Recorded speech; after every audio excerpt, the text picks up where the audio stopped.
चलिए जुड़िए क्लास के साथ सब लोग। सर मेरा मैसेज ब्लॉक हो गया है। ब्लॉक हो गया तो हमें दिखा कैसे, बताइए।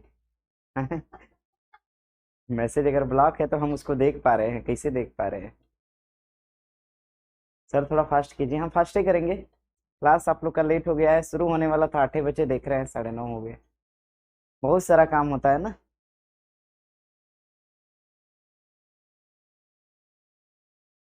सर हेल्प चाहिए, हेल्प केवल पढ़ाई में कर सकते हैं और कर रहे हैं। ठीक है, चलिए क्वेश्चन देखिए, यही है ना? क्वेश्चन देखिए और बताइए मुझे। क्वेश्चन तो यही होगा, प्रश्न यही है। एक बार देखिए, बताइए। ज्यादा नहीं है, 70 क्वेश्चन है, 1 घंटे में करा देंगे। 1 घंटा बहुत लगेगा तो 1.5 घंटा लगेगा। 70 क्वेश्चन के आसपास है, 1.5 घंटे का टाइम लेते हैं और करा देते हैं पूरा कंप्लीट। ठीक है, जो चैप्टर मोस्टली था पढ़ाने लायक उसको मैंने पढ़ा दिया है ना। अब बहुत जरूरी चैप्टर तो बचा नहीं है। पीरियोडिक टेबल मैंने बता दिया, पूरा एनालिसिस कर दिया उसका। और मेटल नॉन मेटल से जो क्वेश्चन बन सकते थे उसको मैंने इंक्लूड किया हुआ। अभी आगे क्वेश्चन और मिलेंगे मेटल नॉन मेटल से। पीएच स्केल से क्वेश्चन आता है आपका, उसको भी मैंने लगभग बताइए दिया है। क्या कह रहे हैं सब लोग? सर 49 नंबर पे? हाँ भैया 49 पे ही। 49 के बाद 50 नंबर हमने लगा के छोड़ दिया था, उसी को मैंने पीछे लगाया हुआ है। कल वाली क्लास में आप लोग को आना है, उसी की तैयारी चल रही है।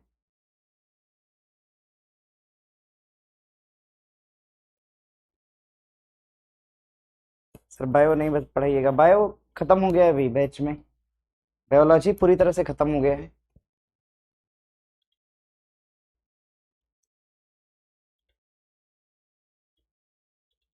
सर वीडियो लॉक हो जाता है? हाँ लॉक हो जाएगा वीडियो।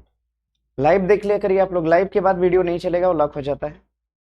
200 क्वेश्चन वाला सबके लिए होगा, वो फ्री रहेगा प्रॉपर और हमेशा तक फ्री रहेगा, आपकी परीक्षा तक।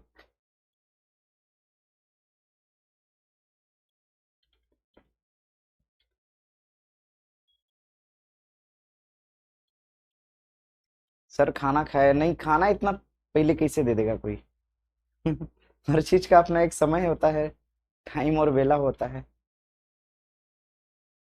चलिए ठीक है, आवाज आवाज तो ठीक ही है, सब सब बेहतर है ना? क्वेश्चन दिया है आपका, देखिए। प्रश्न दिया है, प्रश्न दिया है कि निम्नलिखित में से गलत कथनों का चयन करिए। न्यूलैंड ने तत्वों को बढ़ते हुए परमाणु द्रव्यमानों के क्रम में व्यवस्थित किया था, अष्टक नियम दिया था। बात तो ठीक है कि न्यूलैंड ने नियम दिया था अष्टक नियम। अगर हम अष्टक नियम की बात करते हैं, अष्टक नियम, अष्टक नियम, तो अष्टक नियम को दिया गया था न्यूलैंड द्वारा। अष्टक नियम ये दिया था न्यूलैंड ने, न्यूलैंड ने दिया, और परमाणु के तत्वों के बढ़ते हुए परमाणु द्रव्यमान के आधार पर सजाया था इसको। सोडियम और लिथियम, सोडियम लिथियम के बाद 8वां तत्व है, या कैल्शियम बेरिलियम के बाद 8वां तत्व है, या अष्टक नियम के केवल मैग्नीशियम तक ही लागू था, क्योंकि मैग्नीशियम के बाद प्रत्येक 8वें तत्व के पहले समान गुण मौजूद नहीं थे। ध्यान रखिएगा, ऐसा कुछ नहीं था, केवल मैग्नीशियम तक लागू नहीं था। ये जो था आपका अष्टक नियम में जो अंतिम तत्व था, अंतिम, अगर हम अष्टक नियम के अंतिम तत्व की बात करते हैं तो अंतिम तत्व आपका हो जाएगा कैल्शियम। यानी ये जो नियम था ये कैल्शियम तक लागू था। कहाँ तक? कैल्शियम तक ये नियम जो था ये लागू था। अगर हम कैल्शियम तक नियम लागू की बात करते हैं और पूछा है आपसे गलत कथन का चयन करिए, तो हमारा गलत कथन कौन सा हो जाएगा? 4 हो जाएगा। बाकी सब अपने आप में ठीक है, ठीक है। बाकी इसके बारे में मैंने क्लास में डिस्कस कर दिया है, ठीक है। न्यूलैंड की थ्योरी के बारे में खोजे गए तत्वों की कुल संख्या कितनी हो जाएगी? तो ज्ञात तत्व कितने? 118। हम अभी बता रहे थे आपको कि जो आधुनिक आवर्त सारणी दी गई है, आधुनिक आवर्त सारणी, आधुनिक आवर्त, आधुनिक आवर्त सारणी जो दी गई है, आधुनिक आवर्त सारणी, इसको दिया किसने है? तो मोजले ने, मोजले द्वारा आवर्त सारणी को दिया गया है। आधुनिक आवर्त सारणी को देने वाले मोजले हो जाएंगे, और इन्होंने आधुनिक आवर्त सारणी को क्रमांक के आधार पर दिया है, परमाणु क्रमांक के आधार पर। और इन्होंने परमाणु क्रमांक का संकेतक क्या बताया है? कहा कि संकेतक होगा इसका जेड, और जेड के आधार पर इन्होंने पीरियोडिक टेबल को दिया। और कितने तत्वों को रखा? 18। इन्होंने अपने पीरियोडिक टेबल में कितने आवर्त बताए थे? तो आवर्त पीरियोडिक टेबल किसी का था, उसमें आवर्त कितने थे? 7। और इन्होंने कितना ग्रुप बताया था? अगर हम ग्रुप की बात करते हैं तो ग्रुप बताया था इन्होंने 18।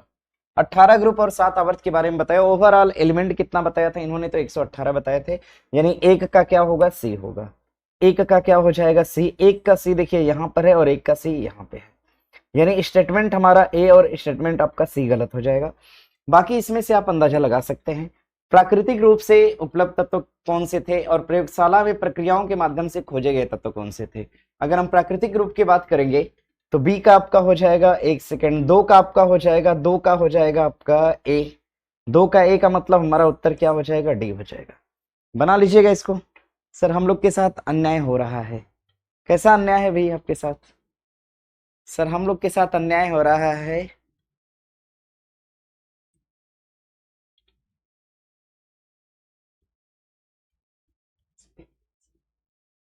रिजल्ट नहीं होगा तो आप जिम्मेदार होंगे, बहुत मारेंगे तुमको। सर क्वेश्चन लॉक करवा दिए हैं आप। हम थोड़ी लॉक करवाए हैं। हर चीज का अपना एक प्रोसीजर होता है। क्वेश्चन बैंक फ्री में पढ़वाया गया था ना यहाँ से। ये सारा कुछ बैच का है, बैच में सारा कुछ चलता है, ठीक है। बैच में और अच्छे से क्लास चलती है, ठीक है। यहाँ तो थोड़ा स्टूडियो से फास्ट हो जाते हैं हम खुद ही।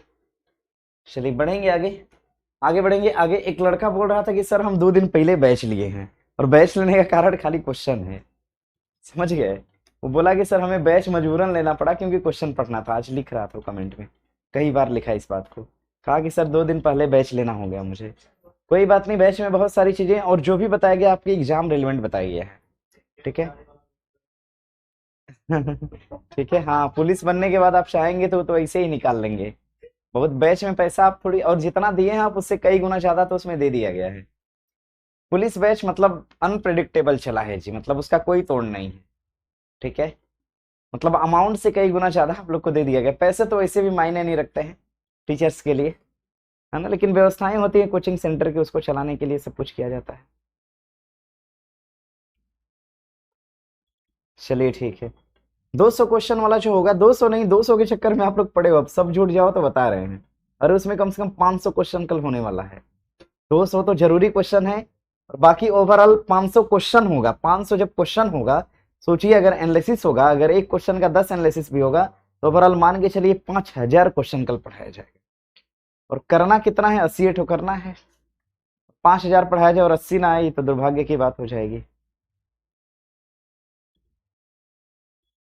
ठीक है। इसके बारे में जानकारी देंगे, आने दीजिए सबको, सब लोग जुड़ रहे हैं धीरे धीरे।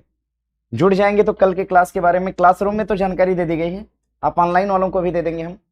दिया है आपका पदार्थ का परमाणु सिद्धांत, पोटेशियम सल्फेट सोडियम और कोबाल्ट, ठीक है। समझिएगा, सोडियम को हम Na के नाम से जानते हैं, संकेतांक दिया है इसका। सोडियम को हम कहते हैं Na, कोबाल्ट को हम कहते हैं CO। अब जरा ये मिलाते हैं इसको। 3 का दिया है आपका D, 3 का हो जाएगा D, 3 का हो जाएगा D, 3 का D देखिए यहाँ पे भी है, यहाँ पे भी और नीचे भी, यानी हमारा स्टेटमेंट नंबर C क्या हो जाएगा, गलत हो जाएगा। आगे आइएगा, कोबाल्ट का हो जाएगा आपका CO, यानी 4 का है आपका B, 4 का हो जाएगा B, 4 का B यहाँ पे, 4 का B यहाँ पे है, यानी कि B नंबर ऑप्शन भी आपका कट जाएगा, ठीक है। दिया है पदार्थ का परमाणु सिद्धांत, पदार्थ का परमाणु सिद्धांत देने वाले कौन हो जाएंगे, तो जॉन डाल्टन हो जाएंगे, यानी ए का क्या हो जाएगा, सी, पहले का हो जाएगा सी, यही आपका उत्तर होगा, लगा लीजिएगा। पहले का हो जाएगा सी, यही आपका उत्तर होगा। अगर हम पोटेशियम की बात करते हैं, पोटेशियम देखिए, पोटेशियम से एक प्रश्न बनेगा। अगर हम पोटेशियम की बात करते हैं, पोटेशियम, पोटेशियम से एक जरूरी प्रश्न बनता है। पोटेशियम का संकेतांक पहले तो पूछ देता है आपसे, इसका संकेतांक क्या होता है, तो के होता है। पोटेशियम का संकेत क्या होता है, के। प्रश्न करेगा सबसे क्रियाशील धातु कौन सी है, तो पोटेशियम है। सबसे क्रियाशील धातु की अगर बात करते हैं, सबसे क्रियाशील धातु ये कौन सी हो जाएगी, तो पोटेशियम होगी। सबसे क्रियाशील धातु कौन सी है, पोटेशियम। और सेकंड क्रियाशील धातु कौन सी है, तो उत्तर आपका क्या हो जाएगा, सोडियम होगा। दूसरी क्रियाशील धातु कौन सी है, सोडियम। प्रथम क्रियाशील धातु कौन सी हो जाएगी, तो पोटेशियम हो जाएगी, ठीक है। सबसेट मारते हैं तो 65 से 1-2 कम होता है, बढ़ता नहीं। बढ़ने का ये है कि आप रिवीजन करिए, जितना बेहतर आप रिवीजन करेंगे स्कोर आपका उतना ही बुस्ट होगा, ठीक है। इसको ध्यान में रखिएगा। पूजा बोल रही है सर मेरा मैसेज नहीं देखते हैं, कुछ अच्छा लिखेंगे तब तो देखेंगे। पीरियोडिक टेबल दोबारा करवा दीजिए, पगला है। बताइए, ये 15 मिनट लगा पीरियोडिक टेबल को कराने में, और ये बोल रही है कि सर दोबारा करवा दीजिए पीरियोडिक टेबल, बहुत मारेंगे तुमको। ठीक है, क्लास में इसको हम पढ़ा दिए हैं, पीरियोडिक टेबल को बहुत अच्छे से पढ़ा दिए हैं, है ना। क्लास का कोई मित्र दोस्त आप लोग का अगर होगा तो उससे नोट्स ले लीजिएगा और एक बार देख लीजिएगा। पीरियोडिक टेबल को हमने ट्रिकली पढ़ाया है और अच्छे से बता दिया है, ठीक है। इसको बना लीजिएगा। कोबाल्ट की अगर हम बात करते हैं, कोबाल्ट की बात करेंगे तो कोबाल्ट जो होता है विटामिन बी 12 का आपने नाम सुना होगा। विटामिन बी 12 इसमें क्या पाया जाता है, तो इसमें कोबाल्ट धातु पाई जाती है। कोबाल्ट एक प्रकार की क्या है, तो धातु है। ये कहाँ पर मिलती है, विटामिन बी 12 के अंदर, और कैंसर के उपचार में क्या है, सहायक है। कैंसर के उपचार में सहायक, कैंसर के उपचार में क्या हो जाएगा, सहायक हो जाएगा। नाम क्या हम देते हैं, तो कोबाल्ट नाम देते हैं, ठीक है। चलिए बढ़ेंगे आगे। आगे प्रश्न दिया है कि Na दिया है, Cu दिया है, Mg दिया है और He दिया है, ठीक है। आपको पता है कि He का मतलब क्या होता है, हीलियम होता है। He अपने आप में क्या हो जाएगा, तो हीलियम होगा, ठीक है। और हीलियम अपने आप में कैसा तत्व है, तो अक्रिय है, यानी ये शून्य समूह का तत्व है। मैंने बताया था आपसे, जीरो ग्रुप पीरियोडिक टेबल के अंदर होता है, और जीरो ग्रुप को हम 18 नंबर का ग्रुप भी कहते हैं।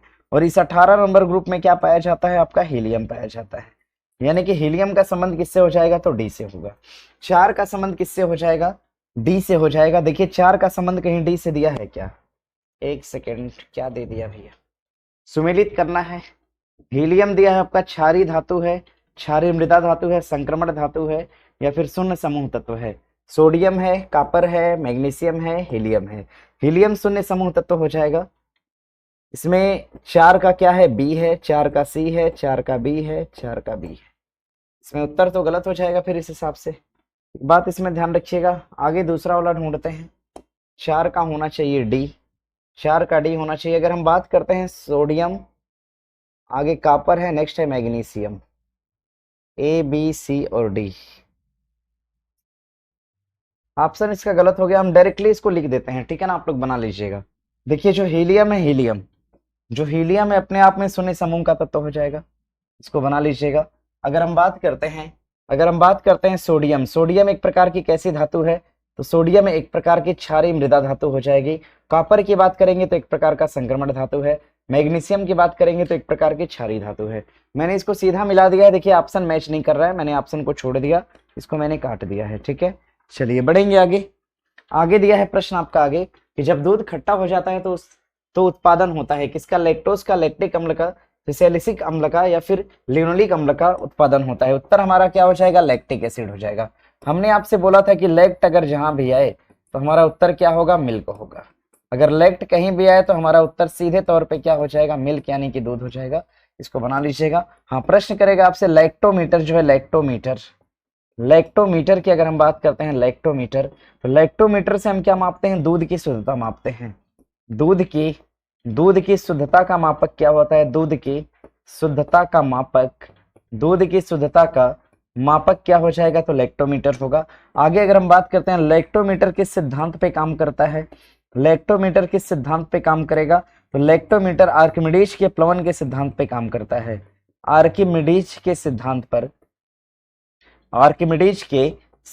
पर काम करता है। सिद्धांत पर कौन काम करेगा, तो लैक्टोमीटर करता है, इसको ध्यान में रखिएगा। दूध की शुद्धता का मापक होता है लैक्टोमीटर। अगर हम मिल्क की बात करते हैं, हमने क्लास में भी इसको बताया है, अगर हम मिल्क की बात करेंगे, दूध की अगर हम बात करेंगे तो मिल्क जो होता है ये कर्ड में कन्वर्ट हो जाएगा, दूध जो है दही में कन्वर्ट होगा। और इसको कन्वर्ट करने वाली प्रक्रिया को हम क्या बोलते हैं, तो रासायनिक प्रक्रिया कहते हैं।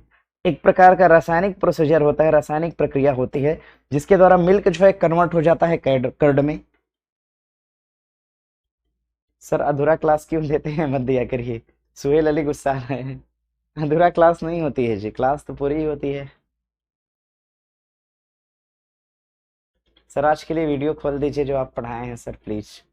अच्छा ठीक है, पहले जो पढ़ा रहे हैं उसको तो पढ़िए, जो चीजें मौजूद होती हैं उसको आप लोग इग्नोर करते हैं, ठीक है। वो लाख है तो क्या लग रहा है कि उसमें बहुत बढ़िया चीज है, इसको पढ़िए पहले, उसके बाद देखते हैं क्या कैसे होना है। जितना मिल रहा है उसको पढ़ाई करिए, नहीं तो फिर बैच लेना पड़ जाएगा आपको लास्ट टाइम, है ना। हाँ, इसको पढ़िए और यही है ना, फिर सब कुछ तो पढ़ाइए देते हैं। हाँ लेकिन ये है कि जो मोस्टली टॉपिक था उसको मैंने सुबह की क्लास में कवर कर दिया है। क्लासरूम का मैटर थोड़ा सा और ज्यादा हैवी होता है यहाँ के, ठीक है ना, यहाँ से ज्यादा होता है, उसमें स्लो भी पढ़ाते हैं क्योंकि नोट करना होता है, ठीक है। चलिए इसको बना लीजिएगा। सर पढ़ाते हैं तो क्लास वाला याद हो जाता, हाँ क्लास वाला तो याद होगा ही, क्योंकि क्लास में याद भी करवा देते हैं वहीं पे, क्लास का मैटर जो होता है वहीं पे लिखता है स्टूडेंट और वहीं पे याद भी कर लेता है ना। क्लास में हर तरह की प्रक्रिया होती है। रासायनिक प्रक्रिया से मिल्क बदल जाएगा कर्ड में, और इसको कर्ड में बदलने के लिए एक बैक्टीरिया होता है जिसको हम लैक्टोबैसिलस के नाम से जानते हैं, जिसको हम लैक्टोबैसिलस के नाम से जानते हैं, लिखिएगा, इसको हम लैक्टोबैसिलस के नाम से जानते हैं। लैक्टोबैसिलस नामक बैक्टीरिया होता है जो मिल्क को कन्वर्ट करता है किसमें, कर्ड में। आगे बढ़ेंगे, आगे प्रश्न दिया है टमाटर में मुख्यतः कौन सा अम्ल होता है, कार्बोनिक अम्ल है, एसिडिक अम्ल है, टार्टरिक है या फिर ऑक्जेलिक। देखिए भैया ये क्वेश्चन आपका सार्वभौमिक प्रश्न होता है और एग्जाम में एक तो पक्का पूछेगा आपसे, ठीक है। अगर हम बात करते हैं ऑक्जेलिक अम्ल की, यहां से देखिए एक प्रश्न और बनेगा। अगर हम ऑक्जेलिक एसिड की बात करेंगे, ऑक्जेलिक एसिड, तो ऑक्जेलिक एसिड कहां पर होता है, टमाटर के अंदर होता है। ऑक्जेलिक एसिड कहां पर होता है, टमाटर के अंदर होता है। और आपको पता है कि आपकी बॉडी में, आपके शरीर में क्या होता है, तो कैल्शियम और फास्फोरस होता है। मान के चलते हैं कि शरीर में क्या होता है, कैल्शियम होता है, बॉडी के अंदर क्या होता है, कैल्शियम होता है। जब आप ऑक्जेलिक एसिड की मात्रा अपने शरीर में बढ़ाते हैं तो ये कैल्शियम के साथ क्या करता है, अभिक्रिया करता है और यहां से क्या बनता है, कैल्शियम ऑक्जिलेट बनता है। यहां से कैल्शियम ऑक्जिलेट की मात्रा जो होती है वो फॉर्मेट होती है, कैल्शियम ऑक्जिलेट यहां से बनता है। और कैल्शियम ऑक्जिलेट जो है आपके शरीर में पथरी का निर्माण करता है, शरीर में पथरी का निर्माण करेगा। पथरी को हम स्टोन के नाम से जानते हैं, शरीर में स्टोन का निर्माण करता है। अगर टमाटर ज्यादा खाएंगे, कैल्शियम की मात्रा आपके शरीर में भरपूर है, तो दोनों क्या करेगा, विक्रिया करेगा और ये स्टोन का निर्माण करता है। तो प्रश्न देता है आपका, गुर्दे से बनने वाली पथरी किसकी बनी होती है, कैल्शियम ऑक्जिलेट की बनी होती है। लिख लीजिएगा, गुर्दे की पथरी, गुर्दे की पथरी बनी होती है, गुर्दे की पथरी बनी होती है, किससे बनी होती है, तो कैल्शियम ऑक्जिलेट से बनी होती है। गुर्दे की पथरी किसकी बनी होती है, कैल्शियम ऑक्जिलेट की बनी होती है। सर 10 दिन के लिए लेना पड़ जाएगा, प्लीज एक दिन के लिए अनलॉक करवा दीजिए। क्या क्या क्या चीज,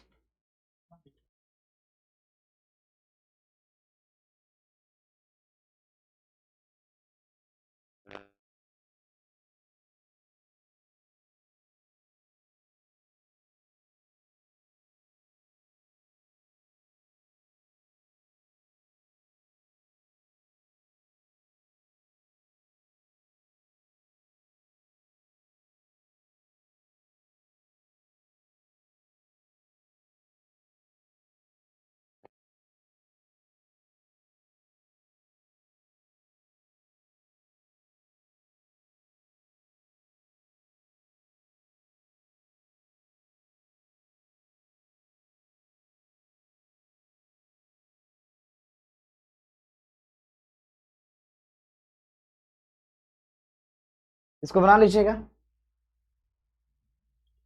जी, बना लीजिएगा। क्लास के, कल क्लास के बारे में जानकारी आपको देंगे, सब लोग क्लास के साथ जुड़िए तो जानकारी देंगे आपसे 15 मिनट के अंदर। कल वाले क्लास के बारे में जानकारी, देखिए मेन ऑनलाइन आने का मकसद यही है, कल वाले क्लास के बारे में आपको जानकारी देंगे, ठीक है।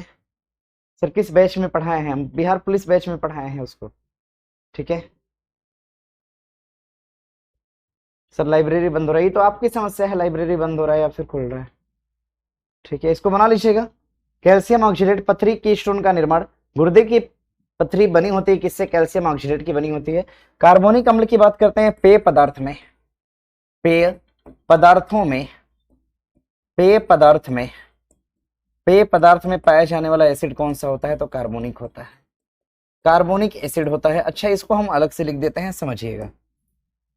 अगर हम बात करेंगे, अगर हम बात करते हैं एसिड, एसिटिक एसिड की, एसिटिक एसिड, अगर हम एसिटिक एसिड की बात करते हैं, ठीक है, आगे लिखिएगा। अगर हम फार्मिक एसिड की बात करेंगे, फार्मिक अम्ल की बात करते हैं, फार्मिक अम्ल की बात करते हैं, नेक्स्ट ऑक्जेलिक अम्ल की बात करते हैं।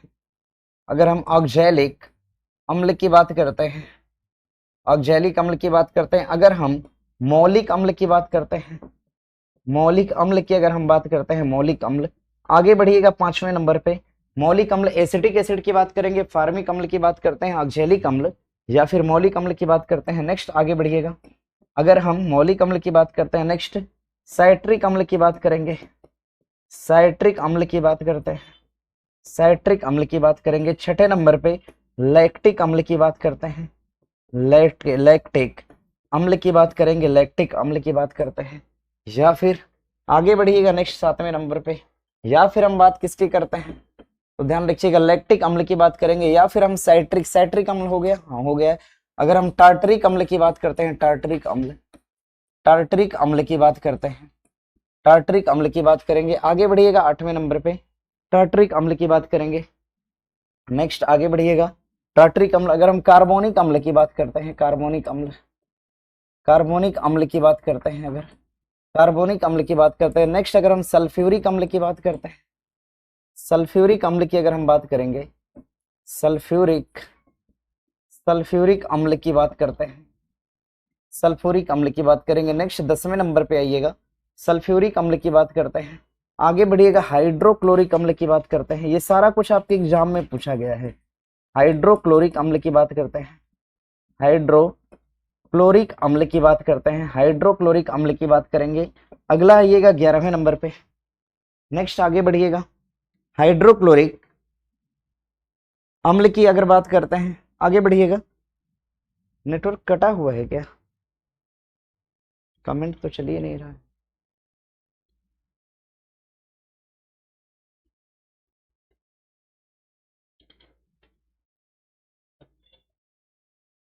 हाँ, ठीक है, इसको बना लीजिएगा।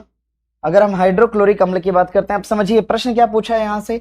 हाइड्रोक्लोरिक अम्ल के बारे में दिया है पेट का अम्ल, इसको हम पेट के अम्ल के नाम से जानते हैं। हाइड्रोक्लोरिक अम्ल पेट का अम्ल होता है। और हमारे पृथ्वी पर, हमारे पृथ्वी पर सबसे मजबूत अम्ल कौन सा है? हमारे पृथ्वी पर सबसे मजबूत अम्ल, सबसे मजबूत अम्ल की अगर हम बात करते हैं तो हाइड्रोक्लोरिक अम्ल हो जाएगा। सल्फ्यूरिक अम्ल की बात करें तो इसे को आम भाषा में हम तेजाब कहते हैं। सल्फ्यूरिक अम्ल को आम भाषा में हम तेजाब का नाम देते हैं, तेजाब। इसको हम SO4 कहते हैं, तेजाब कहते हैं। सल्फ्यूरिक अम्ल को आम भाषा में तेजाब का नाम देते हैं। आगे बढ़ेंगे, कार्बोनिक अम्ल कहाँ पे होता है? तो कार्बोनिक अम्ल जो पेय पदार्थ होता है, पेय पदार्थ जैसे कोल्ड ड्रिंक हो गया, तो पेय पदार्थ के अंदर कौन सा अम्ल है? तो कार्बोनिक है। अगर हम टार्टरिक की बात करते हैं, कहाँ पर होता है? इमली में होता है। इमली में पाया जाने वाला अम्ल कौन सा हो जाएगा? टार्टरिक हो जाएगा। इमली में पाया जाने वाला अम्ल क्या हो जाएगा? टार्टरिक हो जाएगा। अगर हम लैक्टिक की बात करते हैं, लैक्टिक अम्ल, ये कहाँ पर होता है? या तो मिल्क देगा आपसे या फिर कर्ड देगा। दूध या दही के अंदर कौन सा है? तो लैक्टिक अम्ल है। एक बात और यहां से ध्यान रखिएगा, लैक्टिक अम्ल के इकट्ठा होने से, लैक्टिक अम्ल क्या होगा अगर इकट्ठा होता है? लैक्टिक अम्ल अगर इकट्ठा होता है तो मांसपेशियों में दर्द और ऐंठन होती है। मांसपेशियों की जो दर्द होती है, मांसपेशियों का जो दर्द होता है, दर्द और ऐंठन, ये लैक्टिक एसिड के कारण होता है। अगर हम साइट्रिक एसिड की बात करते हैं तो साइट्रिक एसिड हो जाएगा कहाँ पर? खट्टे फलों में यानी नींबू के अंदर। आगे बढ़िएगा, मौलिक अम्ल कहाँ पर होता है? सेव के अंदर। और कहाँ पे होगा? तो अमरूद के अंदर होता है, सेव और अमरूद में। आगे दिया ऑक्जेलिक अम्ल कहाँ पे होगा? टमाटर के अंदर होता है। नेक्स्ट है आपका फार्मिक अम्ल कहाँ पे होता है? तो ये चींटी और बिच्छू के डंक में होता है, चींटी और बिच्छू के डंक में। आगे दिया आपका एसिडिक एसिड कहाँ पर होता है? तो ये सिरका में होता है। ठीक है, दरअसल लिखवाने का पर्पज ये था कि जितने भी एसिड आप देख पा रहे हैं, ये जितने भी एसिड आप देख पा रहे हैं, इनको हम वीक एसिड के नाम से जानते हैं। ये एसिड कैसे हैं? तो ये अपने आप में वीक एसिड हैं। वीक का मतलब कमजोर अम्ल है। ये सभी अपने आप में क्या है? कमजोर अम्ल है। कमजोर अम्ल है, किसको छोड़कर? तो याद रखिएगा, इसमें एक आध छोड़ भी लीजिएगा। ये सभी अपने आप में क्या है? कमजोर अम्ल है। कमजोर अम्ल या वीक एसिड के नाम से जाने जाते हैं। किसको छोड़कर? तो ध्यान रखिएगा, एक व्यक्ति है, इसको छोड़कर, हाइड्रोक्लोरिक और सल्फ्यूरिक अम्ल को छोड़कर, 9 और 10 नंबर को छोड़कर बाकी जितना एसिड आपने पढ़ा, क्योंकि इनको हम स्ट्रॉन्ग एसिड कहते हैं, इनको हम किस नाम से जानेंगे? तो स्ट्रॉन्ग एसिड के नाम से जानते हैं। बाकी सभी एसिड अपने आप में क्या हो जाएंगे? तो वीक हो जाएंगे। ठीक है सर, आपने बताया कि टमाटर टार्टरिक, ऐसा हमने नहीं बताया है भैया। टार्टरिक एसिड कहाँ पर होता है? इमली के अंदर होता है। ठीक है, टमाटर के अंदर क्या होगा? तो ऑक्जेलिक अम्ल होगा। टमाटर में अम्ल कौन सा होता है? ऑक्जेलिक अम्ल होगा। सर केमिस्ट्री बस करवा दीजिए। चलिए पढ़िए इसको। अगर हम टमाटर की बात करते हैं, टमाटर के अंदर आपका ऑक्जेलिक होगा। सर आप कुछ ज्यादा ब्लैक नहीं पहन रहे हैं, क्या दिक्कत है आपको मेरे ब्लैक पहनने से? बताइए। अच्छा चलो ठीक है, कल बदलते हैं इसको। तो क्या देखते हैं, पढ़ने से मतलब कोई नहीं है, हैं? सर आपने इसको 2-3 बार पढ़ा दिया है। अरे 2-3 बार पढ़ा दिया, एक बार और पढ़ लीजिए, रिवीजन हो जाएगा। सर करंट प्लीज, करंट का क्वेश्चन कल है, और करंट बहुत अच्छे से पढ़ा देंगे आप लोग को। सोच रहे हैं पहला करंट ही ले लें, शुरुआत करंट अफेयर से कर दें। कल सुबह की शुरुआत करंट अफेयर से, अभी से घोषणा कर दिए हैं। कल 10 बजे सुबह की शुरुआत जो होगी वो करंट अफेयर से होगी, समझ गए? चलिए इसको बना लीजिएगा। आगे देखिए प्रश्न दिया है, आगे आगे प्रश्न निम्नलिखित में से कौन सा प्रकृति में क्षारीय है? HCl हो जाएगा, HNO3 हो जाएगा, H2SO4 हो जाएगा, या NaOH हो जाएगा। क्षारीय की बात कर रहा है, कौन सा प्रकृति में क्षारीय है? देखिए HCl की बात करेंगे, ये HCl है, I नहीं है, L है। अगर H2SO4 की बात करते हैं, HNO3 की बात करते हैं, भैया ये सब जो है, ये सब एक प्रकार का अम्ल है, ये सभी एक प्रकार का क्या है? तो अम्ल है। अगर नहीं विश्वास है तो इसको डिकोड करके देख लो। H2SO4 एक प्रकार का क्या है? तो सल्फ्यूरिक अम्ल है। H2SO4 एक प्रकार का सल्फ्यूरिक अम्ल है, इसको हम सल्फ्यूरिक अम्ल का नाम देते हैं, ये सल्फ्यूरिक अम्ल है। HCl एक प्रकार का हाइड्रोक्लोरिक अम्ल है, इसको हम हाइड्रोक्लोरिक अम्ल कहते हैं, ये एक प्रकार का हाइड्रोक्लोरिक अम्ल है, एक प्रकार का हाइड्रोक्लोरिक अम्ल है। NaOH एक प्रकार का क्या हो जाएगा? तो सोडियम हाइड्रोक्साइड हो जाएगा। ये क्या होगा? सोडियम हाइड्रोक्साइड हो जाएगा, सोडियम हाइड्रोक्साइड हो जाएगा, सोडियम हाइड्रोक्साइड हो जाएगा। और इसका पीएच मान कितना होता है? इसकी पीएच वैल्यू हमने क्लास में बताया था आपको, 14 होती है। और ध्यान रखिएगा, सबसे स्ट्रॉन्ग बेस कौन सा होता है? सबसे मजबूत बेस पूछेगा आपसे, सबसे स्ट्रॉन्ग बेस यानी सबसे मजबूत क्षार कौन सा हो जाएगा? सोडियम हाइड्रोक्साइड, जिसका यूज हम कहाँ पर करते हैं? तो इसका यूज हम करते हैं साबुन बनाने में। साबुन बनाने में हम किसका प्रयोग करते हैं? साबुन बनाने में हम किसका प्रयोग करेंगे? तो स्ट्रॉन्ग बेस का प्रयोग करते हैं, सोडियम हाइड्रोक्साइड का। और पृथ्वी पर सबसे स्ट्रॉन्ग बेस है, ठीक है, याद रखिएगा। इसका स्वाद क्या होता है? कड़वा होता है, बहुत ज्यादा कड़वा होता है। ध्यान रखिएगा, इसका स्वाद कैसा होता है? स्वाद, ये स्वाद में क्या होता है? कड़वा होता है। यूं तो सभी बेस अपने स्वाद में क्या होते हैं? कड़वे, लेकिन ये कुछ एक्स्ट्रा कड़वा होता है, सोडियम हाइड्रोक्साइड, ठीक है। तो क्षारीय प्रकृति का कौन है? Sodium hydroxide. बाकी सब अम्लीय प्रकृति का है। HNO3 की बात करते हैं, इसको हम नाइट्रिक अम्ल कहते हैं, ये अपने आप में क्या है? नाइट्रिक अम्ल है। ये जो नाइट्रिक अम्ल है ना, HNO3, यहाँ से एक तो क्वेश्चन आपके एग्जाम में पूछा हुआ है, बिहार पुलिस में यहाँ से एक प्रश्न बना हुआ है। प्रश्न क्या बना है सुन लीजिएगा जरा। देखिए बिहार पुलिस में यहाँ से प्रश्न क्या बना? प्रश्न ये बना कि HNO3 को अगर हमने मिला दिया किससे? HCl से। HNO3 की अभिक्रिया हमने किससे कराई? HCl से। अगर हम इन दोनों को जोड़ देंगे तो यहाँ से क्या बनता है? तो एक्वा रेजिया बनता है। यहाँ से बनने वाला जो द्रव होगा उसे हम एक्वा रेजिया के नाम से जानते हैं, एक्वा रेजिया। और एक्वा रेजिया का हम यूज कहाँ करते हैं? तो ध्यान रखिएगा, सोना को घुलाने में। सोना घुलता है कहाँ पर? सोना घुलता है कहाँ पर? घुल जाएगा तो एक्वा रेजिया के अंदर घुलता है, इसको ध्यान में रखिएगा। इसका अनुपात कितना होता है? तो ध्यान रखिएगा 1:3 का अनुपात होता है, इसको भी याद रखिएगा। चलिए बढ़ेंगे आगे। हो गया, हो गया।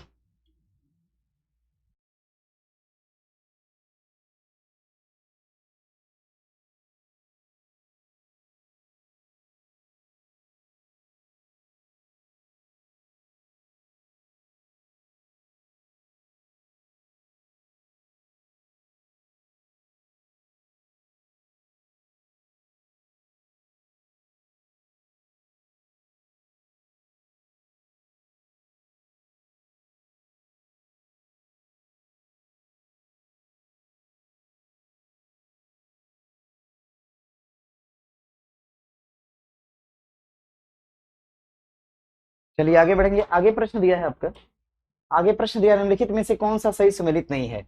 टमाटर में पाए जाने, यो देखो गलत है भैया, सुमेलित नहीं है पूछा है। टमाटर में कौन सा होता है? तो ऑक्जेलिक होता है।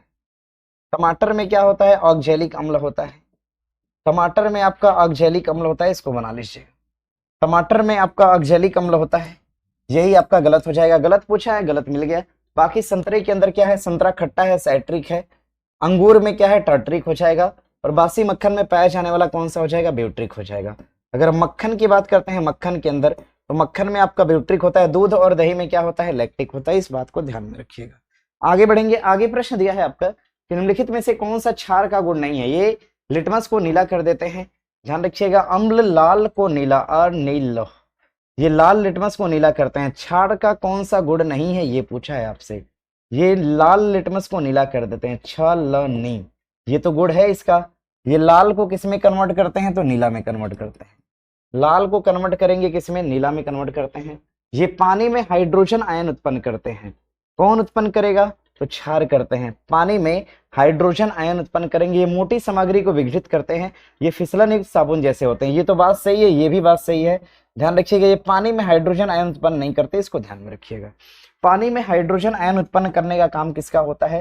तो ये अम्ल करते हैं, ये अम्ल करेंगे, ये अम्ल करते हैं, ये अम्ल करते हैं। पानी में हाइड्रोजन आयन, ये पानी में हाइड्रोजन आयन को उत्पन्न करने का काम किसका होता है? अम्ल का होता है, इसको ध्यान में रखिएगा। दरअसल एसिड और बेस के बारे में दो बातें याद रखिएगा, एक तो एसिड हो गया, दूसरा हो गया आपका बेस। पीरियोडिक टेबल पे क्लास में मैंने इसको बहुत अच्छे से बताया हुआ है। हाँ, एसिड और बेस के बारे में एक बात ध्यान रखिएगा, एसिड जो होते हैं ये H+ आयन डिनोट करते हैं, H+ आयन देते हैं, H+ आयन देते हैं, और जो H+ आयन छोड़ता है उसे हम क्या कहते हैं? एसिड। तो भैया H+ आयन छोड़ा, यानी पानी में हाइड्रोजन आयन की मात्रा को उत्पन्न कर दिया, तो ये क्या हो जाएगा? एसिड हो जाएगा। हमसे क्या पूछा है? कौन बेस का काम नहीं है, तो ये एसिड का काम है, न कि बेस का। हमारा उत्तर क्या हो जाएगा? यही हो जाएगा। अब बाकी आगे ध्यान रखिएगा, आगे ध्यान रखिएगा, बेस क्या होता है? तो ध्यान रखिएगा, ये OH नेगेटिव आयन देते हैं, यह OH नेगेटिव आयन देते हैं, OH नेगेटिव आयन देते हैं। अब OH नेगेटिव आयन देगा तो अम्लीयता की मात्रा को क्या करता है? कम करता है। आयनन विभव को यह क्या करेगा? कम करने का काम करता है, ना कि उसको उत्पन्न करेगा। इसको बना दीजिएगा। सर एसिड होता है, हाँ भैया एसिड हमने बता दिया इसको। सर कल वाला क्लास फ्री है सबके लिए, आए परेशान है सब। एक स्टूडेंट गुस्सा में लिख रहा है कि सर कल वाला भी पैडे कर दीजिएगा।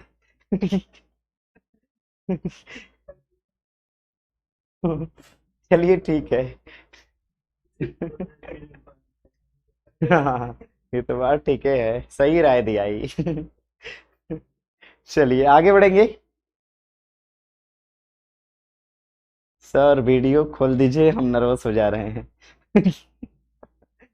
अरे क्या क्या बोल रहे हैं? सब कुछ मेरे अधिकार में नहीं, हम खाली पढ़ा सकते हैं, ठीक है ना? जितना लंबा कहिए आज हम पढ़ाएं, केवल पढ़ाना मेरे अधिकार क्षेत्र में आता है, और बाकी कुछ नहीं हम सुन सकते। दिया है कि निम्न में से क्षार के गुणों के संबंध में कौन सा कथन गलत है? क्षार के गुण के संबंध में गलत कथन पूछा है। नीले लिटमस को लाल में बदलते हैं, ठीक है, और नीला। आपको मैंने बताया था कि अनिल, आपको मैंने बताया था अनिल की छलनी, इस बात को हमने बताया था क्वेश्चन बैंक पढ़ाते समय। अनिल की छलनी, देखिए अ से क्या होता है? आपका अम्ल होता है। अम्ल जब भी बदलेगा नीला को किस में बदलेगा? लाल में। छ से क्या होता है? क्षार होता है। क्षार हमेशा लाल को किस में बदलेगा? नीला में बदलेगा, ठीक है। दिया क्या है? नीले को लाल में कन्वर्ट करता है, नहीं कन्वर्ट करेगा भैया। ये काम किसका है? तो ये अम्ल का काम है, क्षार का काम ये नहीं है। बाकी क्षार अपना देख लीजिएगा, स्वाद में क्या होता है? कड़वा होता है, छूने में मुलायम होता है, और क्षार विलयन में विद्युत संचालित करते हैं, तो वे इलेक्ट्रोलाइट होते हैं। आगे देखिए प्रश्न दिया है आपका, जल में कैल्शियम अथवा मैग्नीशियम के घुलनशील लवण होते हैं, क्या कहलाते हैं?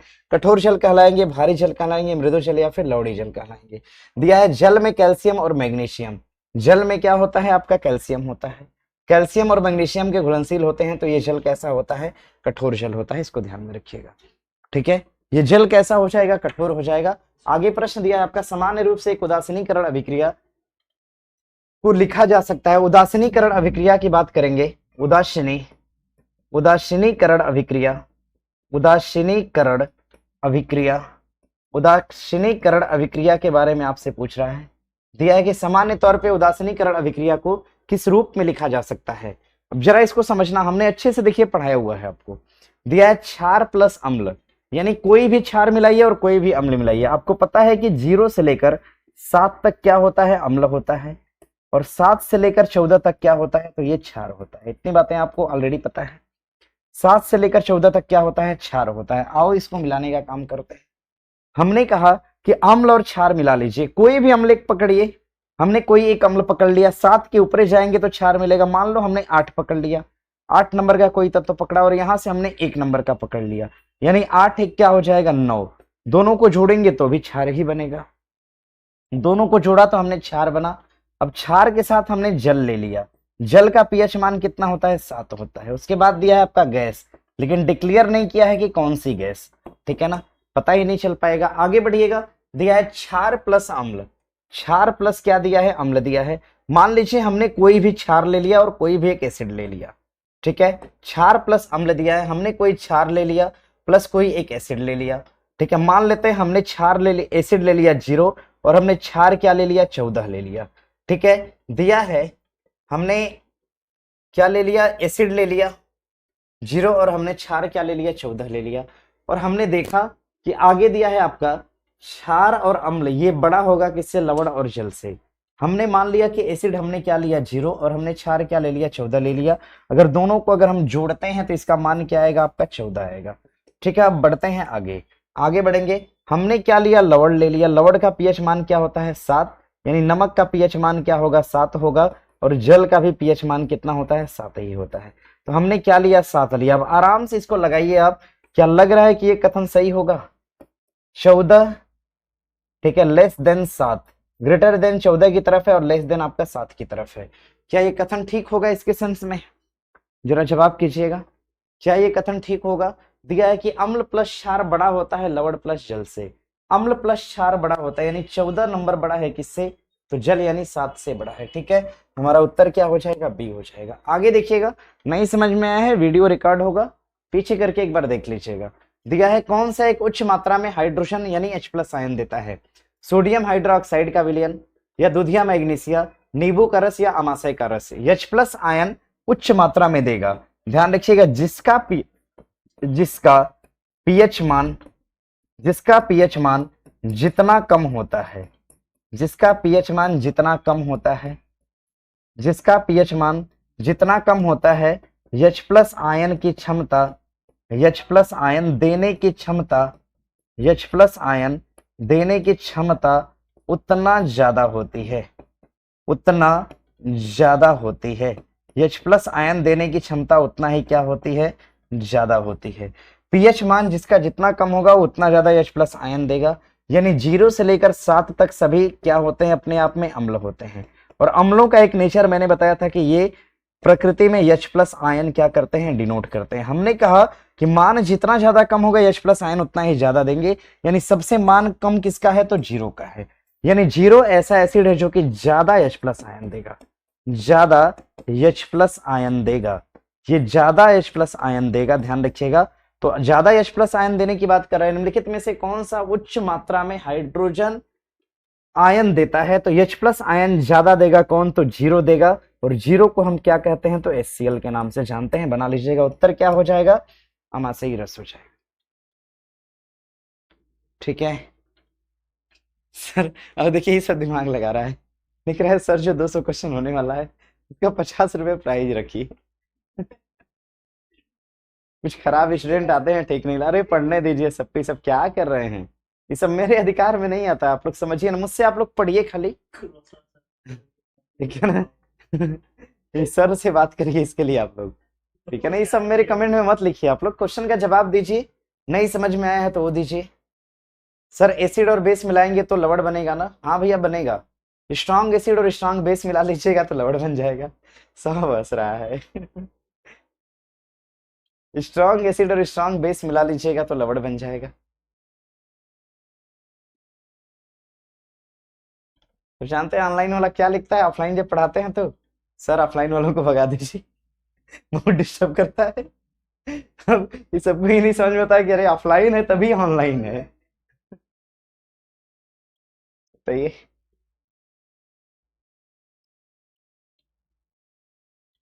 चलिए बढ़ते हैं आगे। ये सब समझ रहे हैं कि नहीं, बस हम पढ़ाइए रहे हैं, खाली कमेंट में सब बिजी है, बताइए इतना सारा स्टूडेंट है और सब खाली कमेंट में लगा है, हैं। सर लवड़ का मतलब क्या होता है, अब तो नहीं है बताएंगे हम, चलिए बढ़ेंगे आगे, आगे बढ़ेंगे। अच्छा इसमें देख लीजिएगा, नींबू रस की बात कर रहा है, मिल्क ऑफ मैग्नीसिया की बात कर रहा है और सोडियम हाइड्रोक्साइड की बात कर रहा है। सोडियम हाइड्रोक्साइड को भैया हम कहते हैं NaOH, इसको हम NaOH के नाम से जानते हैं, सोडियम हाइड्रोक्साइड। मिल्क ऑफ मैग्नीसिया क्या होता है, MgOH का होल ट्वाइस होता है। केमिस्ट्री सब समझ रहे हो कि नहीं आप लोग, खाली हम पढ़ाइए रहे हैं बस, एक बार जरा जवाब करिए तो। नींबू रस की अगर हम बात करते हैं तो साइट्रिक होता है, नींबू रस की बात करेंगे तो साइट्रिक अम्ल होता है, नींबू रस में साइट्रिक अम्ल होता है, बताइए जरा, समझ पा रहे हैं।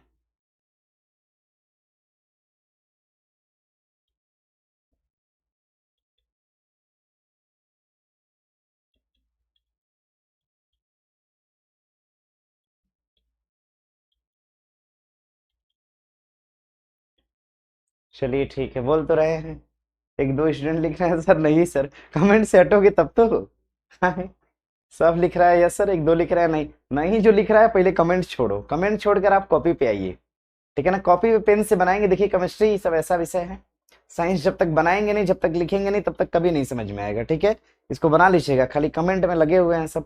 हमने जबकि लिखा है जिसका पीएच मान जितना कम होगा उतना ही H प्लस आयन देने की क्षमता होती है। ये सब बात किताब में थोड़ी लिखी है। चलिए बढ़ते हैं आगे। बेकिंग पाउडर में पाए जाने वाले तत्वों को क्रम से बताइए। बेकिंग पाउडर के अंदर पाया जाता है आपका सोडियम, हाइड्रोजन, कार्बन और ऑक्सीजन। बेकिंग पाउडर के अंदर क्या होता है, NaCO3 होता है। क्या होता है, NaHCO3। NaSCO3 इसी को हम बोलते हैं बेकिंग पाउडर। अब जरा देखिए NaSCO3 कहीं दिख रहा है क्या? इसको हम बेकिंग पाउडर के नाम से जानते हैं, बेकिंग पाउडर। NaHCO3। Na का मतलब क्या होता है, सोडियम, यानी सबसे पहले क्या आना चाहिए, सोडियम। सोडियम आया है नहीं, सोडियम आया है नहीं आया, सोडियम आया है नहीं आया, सोडियम आया, यही उत्तर होगा। पढ़ने की जरूरत नहीं है, देख लो। और इसी तरह का प्रश्न आपकी परीक्षा में होता है, और क्वेश्चन बैंक कराते समय भी हमने इसी तरह से पढ़ाया हुआ है। क्वेश्चन को सॉल्व नहीं करना है, थोड़ा सा दिमाग लगाइए, सीधे उत्तर करिए। देखिए जब इसका फार्मूला मैंने लिखा तो इसमें सबसे पहले सोडियम दिखा हमें। सोडियम का मतलब पहले सोडियम ही लिखना होगा, तो हमने देख लिया कि सोडियम केवल एक ऑप्शन में दिख रहा है, यही इसका क्या होगा, उत्तर होगा। आगे नहीं भी पढ़ेंगे तो कोई दिक्कत नहीं है, पढ़ेंगे तो हाइड्रोजन है, सी से क्या है, कार्बन है, और ओ से क्या हो जाएगा, तो ऑक्सीजन हो जाएगा। आराम से मिल गया उत्तर आपको। आगे देखिए प्रश्न दिया है आगे, निम्नलिखित में से किस यौगिक का रासायनिक नाम सोडियम हाइड्रोजन कार्बोनेट है। अभी हम लोग पढ़ रहे थे sodium hydrogen carbonate, sodium hydrogen carbonate, ये किसका हो जाएगा, तो बेकिंग सोडा का होता है। सोडियम हाइड्रोजन कार्बोनेट किसका हो जाएगा, बेकिंग सोडा का होता है। और ध्यान रखिएगा, प्लास्टर ऑफ पेरिस की बात करते हैं तो इसको हम पीओपी के नाम से जानते हैं। हमने बताया था कि पीओपी का जो फार्मूला होता है CaSO4.12H2O होता है, CaSO4.12H2O। और मैंने बताया था कि देखो भैया, जिप्सम में 2 लगा होता है और पीओपी में 1/2 लगा होता है। ठीक है, 1/2 का मतलब हमने बताया था आपसे कि हड्डी अगर टूट जाए तो 2 हिस्से में हो जाती है, यानी एक हड्डी अगर टूट जाए तो 1/2 हिस्से में हो जाती है। तो जब भी आपको पीओपी की बात करेगा तो 1/2 क्या हो जाएगा, 2। और पीओपी का प्रयोग हम कहाँ पे करते हैं, तो ये तो एक तो घरों की रंगाई में करते हैं, घरों की रंगाई में एक तो हम पीओपी का प्रयोग करते हैं, और दूसरा ध्यान रखिएगा, हड्डी टूटने पर हड्डियों को जोड़ने के लिए, हड्डियों को जोड़ने के लिए, हाँ हड्डियों को जोड़ने के लिए हम किसका प्रयोग करते हैं, तो हड्डी को जोड़ने के लिए पीओपी का प्रयोग किया जाता है। आगे देखिए प्रश्न दिया है कि निम्नलिखित में से कौन सी धातु केरोसिन तेल में संग्रहित होती है, तो सोडियम। सोडियम को कहाँ रखा जाएगा, केरोसिन में। और सोडियम एकमात्र धातु है, जिसको हम चाकू से काट सकते हैं। चाकू से आसानी से काटी जाने वाली धातु कौन सी हो जाएगी, तो सोडियम हो जाएगी। इस बात को ध्यान में रखिएगा। अगर हम सोडियम के संकेत की बात करते हैं तो सोडियम का संकेतक क्या होता है, Na होता है। प्लेटिनम की अब बात करेंगे तो ये एक प्रकार की मजबूत धातु होती है, प्लेटिनम एक प्रकार की मजबूत धातु होती है प्लेटिनम, इसको ध्यान में रखिएगा। तांबा की बात करते हैं, तांबा होता है आपका Cu यानी कि कॉपर। अगर हम सोना की बात करते हैं तो Au होता है यानी ओरम होता है। ठीक है, इन दोनों के बारे में मैंने क्लासरूम में डिस्कस कर दिया, इसको छोड़ देते हैं। ठीक है अभी के लिए। अब जरा एक बात मेरी सुनिएगा, यहाँ से एक बात मेरी सुनिएगा। प्रश्न करेगा आपसे, प्रश्न करेगा पृथ्वी पर सबसे कठोर धातु कौन सी है, पृथ्वी पर सबसे कठोर धातु कौन सी है, सबसे कठोर धातु कौन सी है, और पृथ्वी पर सबसे लचीली धातु कौन सी है, सबसे लचीली धातु कौन सी है। खाली कमेंट करता है सब फालतू। कठोर धातु और लचीली धातु, इन दोनों का जवाब करिए और अच्छे से लिख कर करिए। कठोर धातु ये है, लचीली धातु ये है। ठीक है, दोनों बना लीजिएगा। क्या क्या लिखते हैं सचिन कुमार, लाल फूल नीला फूल। सर कोई उपाय बताइए, हम पढ़ा सकते हैं, मेरे पास कोई उपाय नहीं है। लिख रहा है कि सर कोई उपाय बताइए, गुस्सा हो रही है वो। ठीक है, अरे बिहार पुलिस निकलवा सकते हैं, खुद ही सही हो जाएगी, गुस्सा शांत हो जाएगा। ठीक है। अच्छे से बताइए इसको, और लिख कर बताइए बढ़िया से। कमेंट खूब करते हैं, ऐसे फालतू बात लिखने में कमेंट भरा रहता है, इसको बढ़िया से लिख कर दिखाइए मुझे हिंदी में। आगे दिया है प्रश्न आपका, निम्नलिखित में से कौन सा विकल्प प्लास्टर ऑफ पेरिस के बारे में ठीक नहीं है। प्लास्टर ऑफ पेरिस सफेद होता है, बात तो ठीक है भैया, जब हम प्लास्टर लगवाते हैं तो उसका कलर क्या होता है, सफेद होता है। आगे पानी से गीले होने पर प्लास्टर ऑफ पेरिस में कोई परिवर्तन नहीं होता, गलत बात है। पानी से अगर गीला करेंगे तो इसमें क्या होता है, परिवर्तन हो जाता है। पूछा है कौन सा ठीक नहीं है, तो ये ठीक नहीं है, बाकी सब ठीक है अपने आप में। चलिए आगे बढ़ेंगे। दिया है एल्यूमिनियम लौह ताप ताम्र और जस्ता, ये किससे निष्कर्षण किए जाते हैं? सुनिएगा, देखिए अगर हम बात करते हैं एल्यूमिनियम की, सबसे पहले क्या दिया है? एल्यूमिनियम। एल्यूमिनियम का क्या होता है? बक्सा। बक्सा का मतलब क्या होता है? एल्यूमिनियम का एस क्या हो जाएगा? बॉक्साइड होगा। क्या होगा? बॉक्साइड होगा। हमें ढूंढना ये है कि सबसे पहले बॉक्साइड होगा, वही इसका उत्तर होगा। ठीक है, बॉक्साइड कहाँ पे? देखिए यहाँ पे है, और कहीं पे है? नहीं है, और कहीं पे है? नहीं है, नहीं है। हमारा उत्तर क्या हो जाएगा? ए हो जाएगा। देखिए कितना आसान होता है सब क्वेश्चन। आगे देखिए प्रश्न दिया है आपका, इसमें से किस मिश्रण का उपयोग सोने को शुद्ध करने के लिए किया जाता है? लिकर, एमोनिया, नेस्टल अभिकर्मक, एरोसोल या फिर एक्वारेजिया। हमने अभी बताया था आपसे कि ये सांद्र मिश्रण होता है किसका? तो HNO3 का। HNO3 का, और किसका होता है? तो HCl का होता है। HNO3 और HCl का ये मिश्रण होता है। HNO3 और HCl का मिश्रण होता है कौन? तो बना लीजिएगा अपना। आगे देखिए प्रश्न दिया है आगे। आगे प्रश्न, लोहे को जंग से बचाने के लिए इस पर एक सुरक्षात्मक जस्ते का लेप किया जाता है। इस प्रक्रिया को हम क्या बोलते हैं? तो गैल्वेनाइजेशन का नाम देते हैं। अब समझिएगा, देखिए लोहे को जंग से बचाने के लिए, लोहे को जंग से बचाने के लिए, लोहे को जंग से बचाने के लिए, लोहे को जंग से बचाने के लिए उस पर जिंक की परत चढ़ाई जाती है, जस्ता की परत चढ़ाई जाती है। जस्ता की क्या चढ़ाई जाती है? तो परत चढ़ाई जाती है, जिसको हम गैल्वेनाइजेशन का नाम देते हैं। जिसको हम क्या बोलते हैं? गैल्वेनाइजेशन का नाम देते हैं। गैल्वेनाइजेशन, या फिर इसी को हम कहते हैं गैल्वेनीकरण। गैल्वेनीकरण कहते हैं इसको, या फिर इसी को हम क्या बोलेंगे? इसी को हम जस्तीकरण कहते हैं। क्या बोलते हैं? जस्तीकरण। या फिर इसी को हम क्या बोलते हैं? तो यशद लेपन का नाम देते हैं। इसको हम क्या बोलेंगे? तो यशद लेपन का नाम देते हैं। ध्यान रखिएगा, इसके 3 से 4 नाम है, सारा कुछ बना लीजिएगा। ठीक है, इसको बना लीजिएगा। और सुनिए एक मेरी बात को, सब लोग लाइव में और लोग जुड़ जाइए। 5 मिनट के अंदर आप लोग को हम कल वाली क्लास के बारे में पूरी जानकारी, एकदम A to Z जानकारी दे देते हैं। कब कौन सी क्लास होनी है, कितना क्वेश्चन होगा, ठीक है, कौन क्लास ले रहा है, सारी जानकारी आपको हम अभी देंगे, 5 मिनट के अंदर देंगे। ठीक है, थोड़ा सा वेट कर लीजिएगा। 10:24 हो रहा है, 10:30 तक आपको हम पूरी जानकारी देते हैं। सब लोग जुड़ जाइए और अपने दोस्तों को भी जोड़ लीजिए क्लास में। ठीक है, अगर हम वेल्डिंग की बात करते हैं, वेल्डिंग ध्यान रखिएगा। देखिए एसिटिलीन एक गैस होती है, एसिटिलीन एक गैस होती है, एसिटिलीन। एसिटिलीन एक गैस होती है, इसको हम ऑक्सीजन के संपर्क में लाते हैं, ऑक्सीजन के संपर्क में, तो यहाँ से वेल्डिंग गैस का निर्माण होता है। यहाँ से गैस बनती है जिसको आप वेल्डिंग गैस के नाम से जानते हैं, वेल्डिंग गैस के नाम से जानेंगे आप। आगे प्रश्न दिया है आपका, निम्नलिखित में से कौन सी धातु कमरे के तापमान पर द्रवित अवस्था में मौजूद होती है? तो कमरे के तापमान पर द्रवित अवस्था में कौन सी हो जाएगी? सोडियम होगी, पोटेशियम होगी, कैल्शियम होगी, पारा हो जाएगी। उत्तर हमारा क्या हो जाएगा? पारा हो जाएगा। आगे देखिए प्रश्न दिया है आपका, सोडियम, पारा, चांदी और सीसा, चाकू से आसानी से किसको काटते हैं? हम सोडियम को काट देते हैं, यानी ए का क्या होगा? 4 होगा। ए का क्या होगा? 4 होगा। उत्तर आपका न तो ए होगा, न तो बी होगा, सी होगा, या फिर क्या होगा? डी होगा। आगे बढ़िएगा, दिया है आपका कमरे के तापमान पे द्रवित अवस्था में क्या है? तो पारा है। ठीक है, यानी बी का क्या होगा? 2 होगा। बी का क्या होगा? 2 होगा। सी हमारा क्या हो जाएगा? उत्तर हो जाएगा। ठीक है, चलिए बढ़ेंगे आगे, आगे बढ़ेंगे। आगे देखिए प्रश्न दिया है आपका, आयरन का हीटिंग एलिमेंट बनाने के लिए निम्नलिखित में से किस पदार्थ का उपयोग किया जाता है? तांबा का प्रयोग करते हैं, नाइक्रोम का प्रयोग करते हैं, चांदी या फिर एल्यूमिनियम। उत्तर हमारा क्या हो जाएगा? नाइक्रोम का यूज किया जाता है। हीटिंग एलिमेंट जो होता है बनाने के लिए, या हीटर का एलिमेंट बनाने के लिए भी किसका प्रयोग करते हैं? तो तांबे का प्रयोग करते हैं। ठीक है, आगे देखिए प्रश्न दिया है आगे कि कौन सी गैस अपने ग्रीन हाउस प्रभाव से ग्लोबल वार्मिंग में योगदान करती है? गैस का नाम क्या हो जाएगा? कार्बन डाइऑक्साइड हो जाएगा। अगर हम ग्रीन हाउस गैस की बात करेंगे, ग्रीन हाउस गैस की बात करते हैं, अगर हम ग्रीन हाउस गैस की बात करेंगे, ग्रीन हाउस गैस, तो ध्यान रखिएगा ग्रीन हाउस गैस की अगर हम बात करते हैं तो ग्रीन हाउस गैस में क्या हो जाएगा? कार्बन डाइऑक्साइड होगा।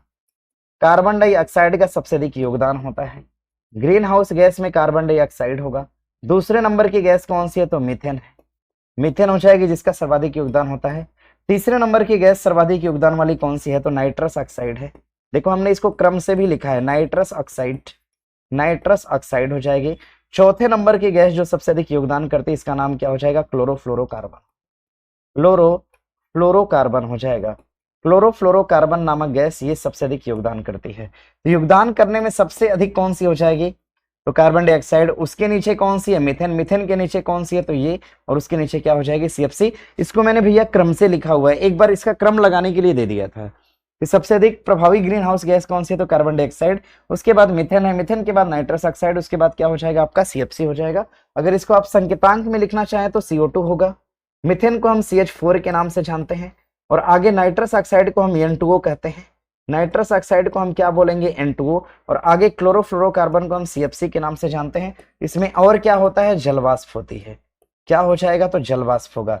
ये सभी जो है ये ग्रीन हाउस गैस में प्रभावी हैं। अगर हम ग्रीन हाउस गैस की बात करेंगे सबसे अधिक प्रभावी कौन सी है, तो कार्बन डाइऑक्साइड। हाँ, वैश्विक उष्मायन की अगर हम बात करते हैं, वैश्विक उष्मायन की अगर बात करेंगे, वैश्विक उष्मायन को हम भूमंडलीय तापन भी कहते हैं। इसको हम भूमंडलीय तापन के नाम से भी जानते हैं। पता चला एग्जाम में भूमंडलीय तापन दिया तो गड़बड़ा जाओगे। इसको हम भूमंडलीय तापन भी कहते हैं, या फिर इसको हम क्या बोलेंगे, वैश्विक उष्मायन बोलेंगे, या फिर भूमंडलीय तापन कहते हैं, या फिर इसको हम क्या बोलते हैं, ध्यान रखिएगा, इसको हम बोलते हैं ग्लोबल वार्मिंग। क्या कहेंगे, तो ग्लोबल वार्मिंग के नाम से जानते हैं। इसको हम क्या कहते हैं, तो ग्लोबल वार्मिंग के नाम से जानते हैं। इस बात को ध्यान में रखिएगा। इन सभी में सबसे टॉप गैस कौन सी हो जाएगी, इनमें टॉप गैस की अगर हम बात करते हैं, इन सभी में टॉप गैस कौन सी है, तो सबसे टॉप गैस इन सभी में कौन सी हो जाएगी, इस बात को नोट कर लीजिएगा। इन सब में सबसे टॉप गैस कौन सी है, तो कार्बन डाइऑक्साइड हो जाएगी। ठीक है, चलिए बढ़ेंगे आगे बढ़ेंगे। अगले 2 मिनट में आपको हम जानकारी देने वाले हैं। ठीक है, चलिए आगे बढ़ेंगे। आगे प्रश्न दिया है आपका, कार्बन मोनोऑक्साइड CO की जहरीली प्रकृति होने का कारण क्या है। पानी में इतनी इसकी अम्लीयता या फिर रुधिर वर्णिका से सम्मिश्रित बनाने की इसकी योग्यता। भैया ध्यान रखिएगा, कार्बन मोनोऑक्साइड जो ये ब्लड में बहुत तेजी से घुलनशील होती है। ठीक है, हमारा जो ब्लड होता है, ब्लड, इसमें सर्वाधिक तेजी से घुलनशील कौन सी गैस होती है, तो ध्यान रखिएगा, सर्वाधिक तेजी से घुलनशील होती है, तेजी से, सबसे अधिक तेजी से घुलनशील हो जाती है, घुलनशील, सर्वाधिक तेजी से घुलनशील होती है कौन सी गैस, तो ध्यान रखिएगा CO होती है, CO, और CO को हम कार्बन मोनोऑक्साइड के नाम से जानते हैं। CO लिख लीजिएगा, कार्बन मोनोऑक्साइड के नाम से इसको हम जानेंगे, कार्बन मोनोऑक्साइड या CO के नाम से जानते हैं। इस बात को ध्यान में रखिएगा। CO यानी कार्बन मोनोऑक्साइड सबसे तेजी से ब्लड में क्या होती है, विलयता, और ब्लड में विलय होगी। और ध्यान रखिएगा ये क्या करती है, ब्लड वेसल्स को क्लॉट करने या नुकसान पहुंचाने का काम करती है। ठीक है, चलिए बढ़ेंगे आगे बढ़ेंगे। आगे देखिए प्रश्न दिया है आपका, निम्नलिखित में से कौन सा एक कथन ठीक नहीं है। ग्रेफाइट एक प्रकार की अधातु है, तो भैया ठीक है बात है। ग्रेफाइट कार्बन का अपरूप है, ये भी ठीक है। ग्रेफाइट विद्युत का चालक है, ये भी ठीक है। ग्रेफाइट की चतुष्फली संरचना होती है, गलत बात है भैया। अगर हम ग्रेफाइट की बात करते हैं तो देखो इसे बना होता है, एक तो ये बना होता है, दूसरा यहाँ पर ये बना होता है, यहाँ पर ये बना होगा, ये बना होगा इधर, और यहाँ पर इस तरह से बना होता है। ठीक है, तो ग्रेफाइट की जो संरचना ये किस प्रकार की हो गई, अब जरा बताइए। तो थोड़ा सा बड़ा बना देते हैं ताकि आप लोग को दिखे। देखिए यहाँ पर एक बॉन्ड ऐसे होता है, दूसरा यहाँ पर होगा, तीसरा यहाँ पे होता है, चौथा यहाँ पे, पांचवा यहाँ पे, और छठा यहाँ पे होता है।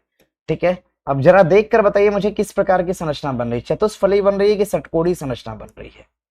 ग्रेफाइट की संरचना कैसी बन रही है, षटकोणी संरचना है। कैसी है, षटकोणी संरचना है, क्योंकि देखिए 1 2 3 4 5 और 6, तो इसको हम षटकोणीय संरचना कहते हैं।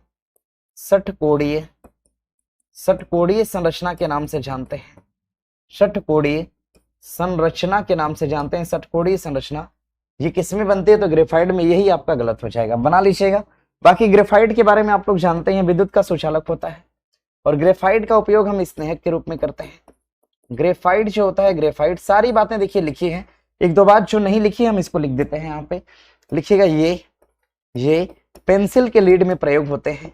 ये पेंसिल के लीड में, ये पेंसिल के लीड में प्रयोग होते हैं, पेंसिल के लीड में प्रयोग होते हैं, ये पेंसिल के लीड में प्रयोग होते हैं। दूसरी बात नोट कर लीजिएगा, ये पेंसिल के लीड में प्रयोग होते हैं, और यहां से दूसरी बात लिखिएगा, ये स्नेहक का काम करते हैं, स्नेहक का काम करते हैं, स्नेहक का काम करते हैं। एक और काम ग्रेफाइट का है, लिख लीजिएगा, परमाणु रिएक्टर में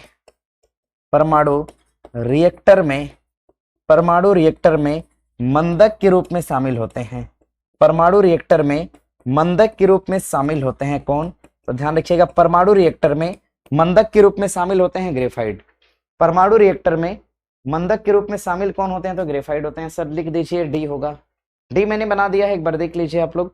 इसकी जो संरचना होती है कैसी होती है, तो इसकी संरचना जो होती है षटकोणी संरचना होती है, न कि चतुष्फली होती है। चतुष्फली शब्द इसमें क्या हो जाएगा, तो गलत हो जाएगा। बाकी सब तो ठीक है। ठीक है। सौरभ कुमार लिख रहे हैं कि सर हम बिहार पुलिस मन के छोड़ देंगे फिर।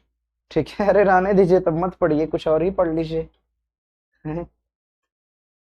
Time start now. साहब वेट कर रहा है कब बज जाए टाइम और बता दिया जाए। चलिए सुनिएगा, सब लोग इत्मीनान से सुनिए, लिख कर बता देते हैं आपको सारी जानकारी। ठीक है, कल वाली क्लास कैसे चलनी है, मैक्सिमम लोग क्लास में जुड़ चुके हैं, मैक्सिमम जुड़ चुके हैं जितना जुड़ना चाहिए। ठीक है, कल वाली क्लास के बारे में आपको जानकारी दे देते हैं और अपने दोस्त मित्र साथी जितने भी लोग होंगे सबके पास पहुंचा दीजिएगा। देखिए कल वाला जो क्वेश्चन है मोस्टली रिपीटेड, रिपीटेड का मतलब आपकी नजर में कहीं ना कहीं क्वेश्चन जरूर आया होगा, तब ऐसा नहीं कहना है कि आसान क्वेश्चन है। ठीक है, रिपीटेड का मतलब इस तरह के क्वेश्चन से रूबरू कराने का बस बेनिफिट ये था कि जो आप लोग गलती करते हैं, माइनर मिरर जो होती है आपकी वो ना हो। ठीक है, मिस्टेक जो आप लोग करते हैं ना, छोटी छोटी गलतियां कि सर पता था लेकिन गलती से गलत लग गया, तो ये सब नहीं होने वाला है, क्योंकि एक बहुत अच्छा रिवीजन कराने वाले हैं। जैसे कांग्रेस आया, कांग्रेस खत्म पहले क्वेश्चन पे। अगर राष्ट्रीय आंदोलन आया तो राष्ट्रीय आंदोलन जितना भी है सारा पढ़ा देंगे। अगर युद्ध आया तो युद्ध सिकंदर के आक्रमण से लेकर 1900 इधर सन 2025 में ऑपरेशन सिंदूर तक पढ़ा देंगे, आपको पूरा लगातार एक साथ पढ़ा देंगे।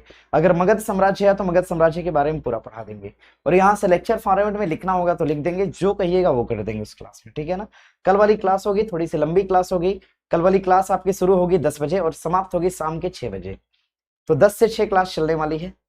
ठीक है, सारा कुछ डेटा हम आपको लिख के दे देते हैं ताकि आपकी जानकारी में रहेगा। बोलेंगे यहां से सुनते हैं आप लोग, इधर से बाहर कर देते हैं। ठीक है, सुनिएगा, देखिए कल वाले डेटा के बारे में आपको हम लिख के जानकारी दे देते हैं। ठीक है, संडे का जो टाइम टेबल होगा, संडे का जो टाइम टेबल है, संडे का जो स्पेशल क्लास का टाइम टेबल है, याद रखिएगा इस टाइम टेबल में क्या क्या होने वाला है, एक बार सुन लीजिएगा अच्छे से। संडे का जो टाइम टेबल है ये 10 बजे से शुरू हो जाएगा, 10 बजे AM से शुरू होगा और ये 6 बजे PM तक चलेगा। 10 AM से लेके 6 PM तक चलने वाला है, यही टाइम है ना इसका, 10 AM से लेके 6 PM तक चलेगा। और इसमें कराया क्या जाना है, जो हमने बोला था आपसे कि बिहार पुलिस के अंदर, बिहार पुलिस के अंदर, बिहार पुलिस के अंदर इवन बिहार के किसी भी एग्जाम में, बिहार के किसी एग्जाम के अंदर या बिहार पुलिस के अंदर ऐसा प्रश्न जो मिनिमम 7 बार और मैक्सिमम 15 बार रिपीट हो, मिनिमम 7 और मैक्सिमम 15 बार रिपीट हो, इस तरह के लगभग 200 क्वेश्चन है, इस तरह के लगभग 200 क्वेश्चंस को रखा गया है, इस तरह के लगभग 200 प्रश्न रखे गए हैं। ठीक है, प्रश्न आप लोग के पढ़े हुए भी हो सकते हैं, नए भी हो सकते हैं, हाँ लेकिन ये कि मैक्सिमम टाइम रिपीट किया है क्वेश्चन, मिनिमम 7 बार मैक्सिमम 15 बार। ठीक है, और हर एग्जाम का क्वेश्चन लाया गया है इसमें, ऐसा नहीं कि बिहार पुलिस, बिहार में जो भी ट्रेंड में है क्वेश्चन और वो मैक्सिमम टाइम पूछा गया उसको इसमें इंक्लूड करा गया। इंक्लूड करने का बस यही मतलब था, जिसका स्कोर नहीं बढ़ रहा है कम से कम स्कोर बढ़ जाएगा इस प्रश्न को पढ़ के। ठीक है, और दूसरी बात सुनिएगा, और इसमें क्या कराया जाना है, एक तो ये कराया जाएगा और दूसरा चरण होगा इसमें करंट अफेयर का। तो इसमें 6 मंथ का आपको करंट अफेयर मिलेगा, 6 मंथ करंट भी इसमें हम कराने वाले हैं, 6 मंथ करंट कराएंगे और इन डिटेल्ड कराएंगे, मतलब जितना डिटेल हमसे हो सकता है, जितना मुझे पता है उतना हम सारा कुछ बता देंगे आपको। ठीक है, 6 मंथ करंट कराने वाले हैं और इसकी संख्या लगभग 100 होगी, इसकी संख्या लगभग 100 क्वेश्चन होगी, इसकी संख्या लगभग 100 होने वाली है। ठीक है, आगे हम क्या कराने वाले हैं जरा समझिएगा। तीसरे हिस्से में क्या कराने वाले हैं, इसमें हम हिंदी कराने वाले हैं, हिंदी कराने वाले हैं और इसमें कुछ इंग्लिश के प्रश्न होंगे। टाइम मिलेगा तो डिस्कस कर दिया जाएगा, नहीं तो क्वेश्चन सेलेक्टेड आपको ढूंढ के दे दिया जाएगा, उसका उत्तर लगा होगा, उत्तर मिल जाएगा आपको, आराम से पढ़ लीजिएगा उसको। ठीक है, सुनिएगा, देखिए इसमें क्या होने वाला है, 50 क्वेश्चन आपका हिंदी का होगा और 50 क्वेश्चन आपका अंग्रेजी। एक सेकंड, इसमें हिंदी का लगभग 70 क्वेश्चन है और 30 क्वेश्चन आपका इंग्लिश का है, 70 हिंदी और 30 इंग्लिश, यानी कि ओवरऑल क्वेश्चन कितने होने वाले हैं, ओवरऑल क्वेश्चन आपके 100 होने वाले हैं। ठीक है, और इसमें क्या इंक्लूड करा गया है चौथे नंबर पे, और चौथे नंबर पे इसमें बिहार स्पेशल इंक्लूड किया गया है, बिहार स्पेशल को भी इंक्लूड कर दिया गया है। बिहार स्पेशल के लगभग कितने क्वेश्चन है, तो लगभग नियर अबाउट 100 क्वेश्चन के आसपास है, बिहार स्पेशल के लगभग 100 क्वेश्चन कराए जाने हैं। और ये पूरा क्वेश्चन जो है आपका, ये सुबह 10 बजे से लेकर शाम 6 बजे के भीतर, और ये मैराथन क्लास जैसे क्लास होगी और ये ऑफलाइन सेंटर से क्लास होगी। ठीक है, ऑनलाइन वालों के लिए फ्री रहेगा, जहां पे आप रहेंगे वहां पर बैठ के अपना पढ़ाई करिएगा। ठीक है, और सुनिएगा, 200, 100 क्वेश्चन, 100 ये और 100 ये, ओवरऑल कितना हो रहा है, तो लगभग 500 क्वेश्चन के आसपास हो रहा है, लगभग 500 क्वेश्चन हो रहा है, लगभग 500 क्वेश्चन के आसपास हो रहा है। ठीक है, लगभग 500 क्वेश्चन, 500 क्वेश्चन है ना कि ज्यादा, 500 है, 300 ये हो गया, 200 वो हो गया, लगभग 500 क्वेश्चन के आसपास होने वाला है। और ध्यान रखिएगा, आपको पता ही है कि 500 क्वेश्चन 500 नहीं रह जाएगा। अगर इसका हम डिस्कशन कराते हैं, इस 500 क्वेश्चन का अगर हम डिस्कशन कराते हैं, अगर एक क्वेश्चन पे अगर हम 10 बात भी बताते हैं, क्योंकि कल मेरा इरादा है ये पूरा फाइनली फुली डिस्कशन कराने का, अगर एक प्रश्न में हम कम से कम 10 बात बताते हैं तो आपको लगभग 10 से लेकर 6 बजे के भीतर आपको 5000 फैक्ट मिल जाएंगे नए। ठीक है, आपको लगभग 5000 फैक्ट्स नया मिलेगा। ठीक है भैया, एग्जाम में मेरिट बनाने के लिए 80-85 स्कोर लगभग एक बढ़िया सेफ स्कोर करना है। तो अब ऐसा नहीं कि 5000 फैक्ट पढ़ाने के बाद आपके 80 नंबर तक ना आए। ठीक है, आराम से इजिली आपको बन जाएगा। इस क्लास में सभी लोग आएंगे। ठीक है, क्लास में सभी लोग आइएगा। ऑनलाइन वालों के लिए क्लास पूरी तरह से फ्री है, ऑफलाइन वाले तो अपना बैच में है ही, अपना बैच में आएंगे, अपने टाइम पे आएंगे। 10 बजे से बुलाया गया है सबको। ऑनलाइन वाले एप्लीकेशन पे जुड़ जाइएगा, क्लास वहाँ पे मिल जाएगी। बाकी ऑफलाइन वाले सामने से पढ़ेंगे और रिवीजन करेंगे और याद करेंगे। ठीक है, यही आप लोग का शेड्यूल है पूरा। पर देख लीजिए, हम हट जाते हैं।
चलिए, हो गया, सुन लिए सभी लोग? देख लीजिएगा, क्लास का टाइम वगैरह सारा कुछ मैंने बता दिया। लंच ब्रेक होगा कि नहीं, ऐसा कुछ लंच ब्रेक वाला तो प्रावधान इसमें नहीं है, खाली खाने पीने की बात करता है सर। ये नहीं है कि सर एक्स्ट्रा पढ़ा दीजिएगा। ठीक है सर, लंच ब्रेक होगा कि नहीं, अब मुझे नहीं पता लंच ब्रेक के बारे में। लंच लाइएगा, करते रहिएगा, हम पढ़ाते रहेंगे। और ऑनलाइन वालों के लिए कैसा लंच ब्रेक है? ऑनलाइन वाला तो वैसे भी खाता पीता पढ़ता रहता है। चलिए, बना लीजिएगा। आगे देखिए, प्रश्न दिया है आपका, वनस्पति तेल की वनस्पति घी में बदलने के लिए हाइड्रोजन को मिलाते हैं। क्लास में मैंने बताया था इस क्वेश्चन को। आगे बढ़ेंगे। आगे दिया, ब्रह्मांड में पाए जाने वाली सबसे हल्का और प्रचुर तत्व निम्नलिखित में से कौन सा है? नाइट्रोजन है, ऑक्सीजन है, हाइड्रोजन या कार्बन डाइऑक्साइड है? ब्रह्मांड में पाया जाने वाला सबसे हल्का और प्रचुर मात्रा, सबसे प्रचुर तत्व कौन सा होता है? नाइट्रोजन, जिसकी मात्रा कितनी होती है? 78% के आसपास होती है। ठीक है, इसको ध्यान रखिएगा। आगे दिया, आमतौर पर कोयले की खानों से विस्फोट पैदा करने वाला कौन सा हो जाएगा? ध्यान रखिएगा, मीथेन हो जाएगा। मीथेन को आप क्या बोलते हैं? CH4 कहते हैं। मीथेन कहाँ से निकलती है? पशु की जुगाली से, धान के खेत से। पशु की जुगाली से निकलेगी, धान के खेत से निकलेगी। और ध्यान रखिएगा, पशु की जुगाली से निकलेगी, धान के खेत से मीथेन निकलती है। और कोयले की खदान से कौन सी गैस? मीथेन। मीथेन को हम क्या बोलते हैं? तो मार्स गैस के नाम से जानते हैं। मीथेन को हम मार्स गैस के नाम से जानेंगे, इस बात को ध्यान में रखिएगा। बाकी नाइट्रोजन, हीलियम सारा कुछ मैंने बता दिया है। अब आसानी से क्वेश्चन को हम टिक मार देते हैं, क्योंकि पढ़ाने लायक मैंने पढ़ा दिया है आपको। ठीक है, थोड़ा सा मुझे भी रेस्ट चाहिए होगा, रेस्ट करेंगे तभी तो कल क्लास ले पाएंगे। ठीक है, इसको बना लीजिएगा। पेपर PDF आपको मिला होगा, टिक मार लीजिएगा। थोड़ा थोड़ा बताते हुए चलते हैं। पेट्रोल डीजल के अधूरे जलने से क्या बनेगा? तो अगर अर्ध दहन होता है तो कार्बन मोनोऑक्साइड बनती है। ठीक है, कार्बन मोनोऑक्साइड को हम CO के नाम से जानते हैं, CO। इस CO गैस को आप साइलेंट किलर भी कहते हैं। इसको हम साइलेंट किलर भी कहते हैं, साइलेंट किलर। इसको हम साइलेंट किलर के नाम से जानते हैं, या फिर इसी गैस को दम घोटू गैस कहा गया। दम घोटू गैस के नाम से भी इसको जानते हैं, साइलेंट किलर गैस के नाम से जानेंगे, दम घोटू गैस के नाम से जानते हैं, या फिर इसी को हम अंगीठी गैस कहते हैं, अंगीठी गैस के नाम से जानते हैं। देख लीजिएगा एक बार। ठीक है, ब्लड में सबसे अधिक तेजी से कौन मिक्स होती है? तो ब्लड में सबसे अधिक तेजी से घुलने वाली गैस कौन सी है? तो ब्लड से मिक्स होने वाली गैस कौन सी है? तो कार्बन मोनोऑक्साइड यानी कि सीओ होती है। ठीक है, ध्यान रखिएगा, कार्बन मोनोऑक्साइड एक प्रकार की ग्रीन हाउस गैस है। तो भैया हाँ, सीओ एक प्रकार की ग्रीन हाउस गैस है। हाँ, ये कैसी गैस है? तो ये ग्रीन हाउस गैस है। सीओ एक प्रकार की कैसी गैस है? ग्रीन हाउस गैस है। इस बात को ध्यान में रखिएगा। तो पेट्रोल और डीजल अगर आधा चलेगा और दहन होगा तो गैस कौन सी निकलेगी? Carbon monoxide. और पेट्रोल और डीजल के पूर्णतः दहन पर, पेट्रोल और डीजल के पूर्णतः दहन पर, पूर्णतः दहन पर कौन सी गैस होती है? तो ध्यान रखिएगा, कार्बन डाइऑक्साइड होती है। अगर ये पूरी तरह से जलते हैं तो कार्बन डाइऑक्साइड हो जाएगा। अगर ये कम कार्बन डाइऑक्साइड हो जाएगा। अगर इनका दहन अर्ध दहन होता है तो ध्यान रखिएगा, ये क्या छोड़ते हैं? तो कार्बन मोनोऑक्साइड छोड़ते हैं। ठीक है, आगे बढ़िएगा सर। 77 का देखिए एक बार। अरे 77 का ठीक है। अच्छा, क्या पूछा है? ब्रह्मांड में सबसे हल्का और प्रचुर, प्रचुर भी तो दे दिया है ना, सबसे हल्का के साथ प्रचुर भी दिया है आपका। सबसे हल्का और क्या? अच्छा, एक सेकेंड, क्वेश्चन पे आइएगा जरा। दिया क्या है आपसे? ब्रह्मांड दिया है। हाँ ठीक है, प्रश्न पे 77 नंबर पे आइएगा। ब्रह्मांड की बात करा है, ब्रह्मांड में क्या है? तो हाइड्रोजन है। लगा लीजिएगा, ब्रह्मांड में प्रचुरता किसकी है? प्रचुरता, ब्रह्मांड में सबसे अधिक प्रचुरता किसकी हो जाएगी? तो हाइड्रोजन की होगी। हाइड्रोजन की क्या है? प्रचुरता है। और ब्रह्मांड में सेकंड नंबर की गैस कौन सी है? तो हीलियम हो जाएगी। सेकंड नंबर की कौन सी है? तो हीलियम है। इसको ठीक कर लीजिएगा। ब्रह्मांड सब थोड़ा सा मेरे ध्यान पे नहीं चढ़ा है। हाँ, बाकी अगर वायुमंडल की बात करेगा, वायुमंडल, अगर ब्रह्मांड की जगह वायुमंडल लिखा होता तो हमारा उत्तर क्या हो जाता? नाइट्रोजन हो जाता। एक बार बना लीजिएगा और आगे और लिख लीजिएगा। अगर भूपर्पटी लिखा होता, अगर भूपर्पटी होता, भूपर्पटी पर सर्वाधिक प्रचुरता तो किसकी हो जाएगी? ऑक्सीजन की हो जाएगी। इसको देख लीजिएगा, मैंने बना दिया। आगे देखिए प्रश्न दिया है, आगे आगे प्रश्न दिया कि हाइड्रोजन या हाइड्रोजन का इलेक्ट्रॉनिक विन्यास निम्नलिखित में से किसके समान होता है? क्षारीय मृदा धातु के समान होता है, अक्रिय गैस के समान होता है, हेलोजेंस के समान होता है, क्षारीय धातु, क्षारीय मृदा धातुओं के समान होता है। इसको देख लीजिए। आगे प्रश्न दिया कि निम्नलिखित में से किसमें कार्बन नहीं होता? हीरा, ग्रेफाइट, कोयला या बलुआ पत्थर। ये सभी जो है कार्बन के अयस्क हो जाएंगे। ये सभी जो है कार्बन के अपर रूप हैं, एलॉय है। कार्बन के अपर रूप हो जाएंगे, कार्बन के अपर रूप। कार्बन कहाँ नहीं होता? तो बलुआ पत्थर में कार्बन नहीं होता, इसको ध्यान रखिएगा। हाँ, चूना पत्थर में कार्बन होता है क्या? जरा बताइए। बलुआ पत्थर की जगह हमने लिख दिया, मान लीजिए चूना पत्थर, हमने लिखा चूना पत्थर। क्या चूना पत्थर में कार्बन की मात्रा होती है? क्या चूना पत्थर में कार्बन प्रेजेंस होता है? तो भैया कार्बन आर प्रेजेंस इन चूना पत्थर। ठीक है, चलिए चलिए बढ़ेंगे आगे। आगे देखिए प्रश्न दिया है आपका कि निम्नलिखित गैसों में से किसकी वजह से ब्रेड फूलता है और नरम तथा सुगंधित बनता है? क्लास में मैंने इसको बताया था, डिस्कस किया था अच्छे से। उत्तर आपका हो जाएगा कार्बन डाइऑक्साइड। आगे दिया है प्रश्न आपका, सोडा वाटर में कौन सी गैस भरी होती है? सोडा वाटर में भी कौन सी गैस होती है? Carbon dioxide. फ्रियान गैस हम कहाँ पे भरते हैं? तो एसी और फ्रिज के अंदर। एसी और फ्रिज में कौन सी गैस होती है? तो फ्रियान होती है, याद रखिएगा। और एसी और फ्रिज में प्रतिशीतक के रूप में, एसी और फ्रिज में प्रतिशीतक के रूप में किसका प्रयोग करते हैं? तो प्रतिशीतक के रूप में एसी और फ्रिज के अंदर हम किसका प्रयोग करेंगे? तो अमोनिया का करते हैं। प्रतिशीतक के रूप में हम किसका प्रयोग करते हैं?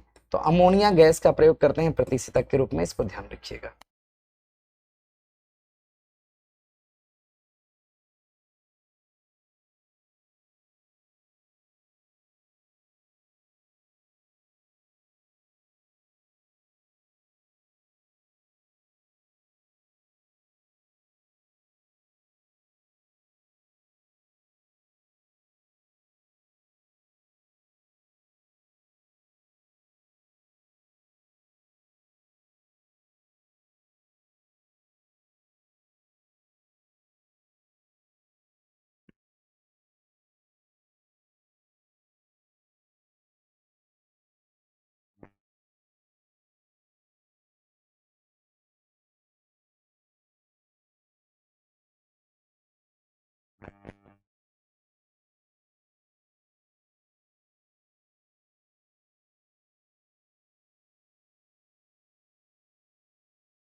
चलिए बना लीजिएगा इसको।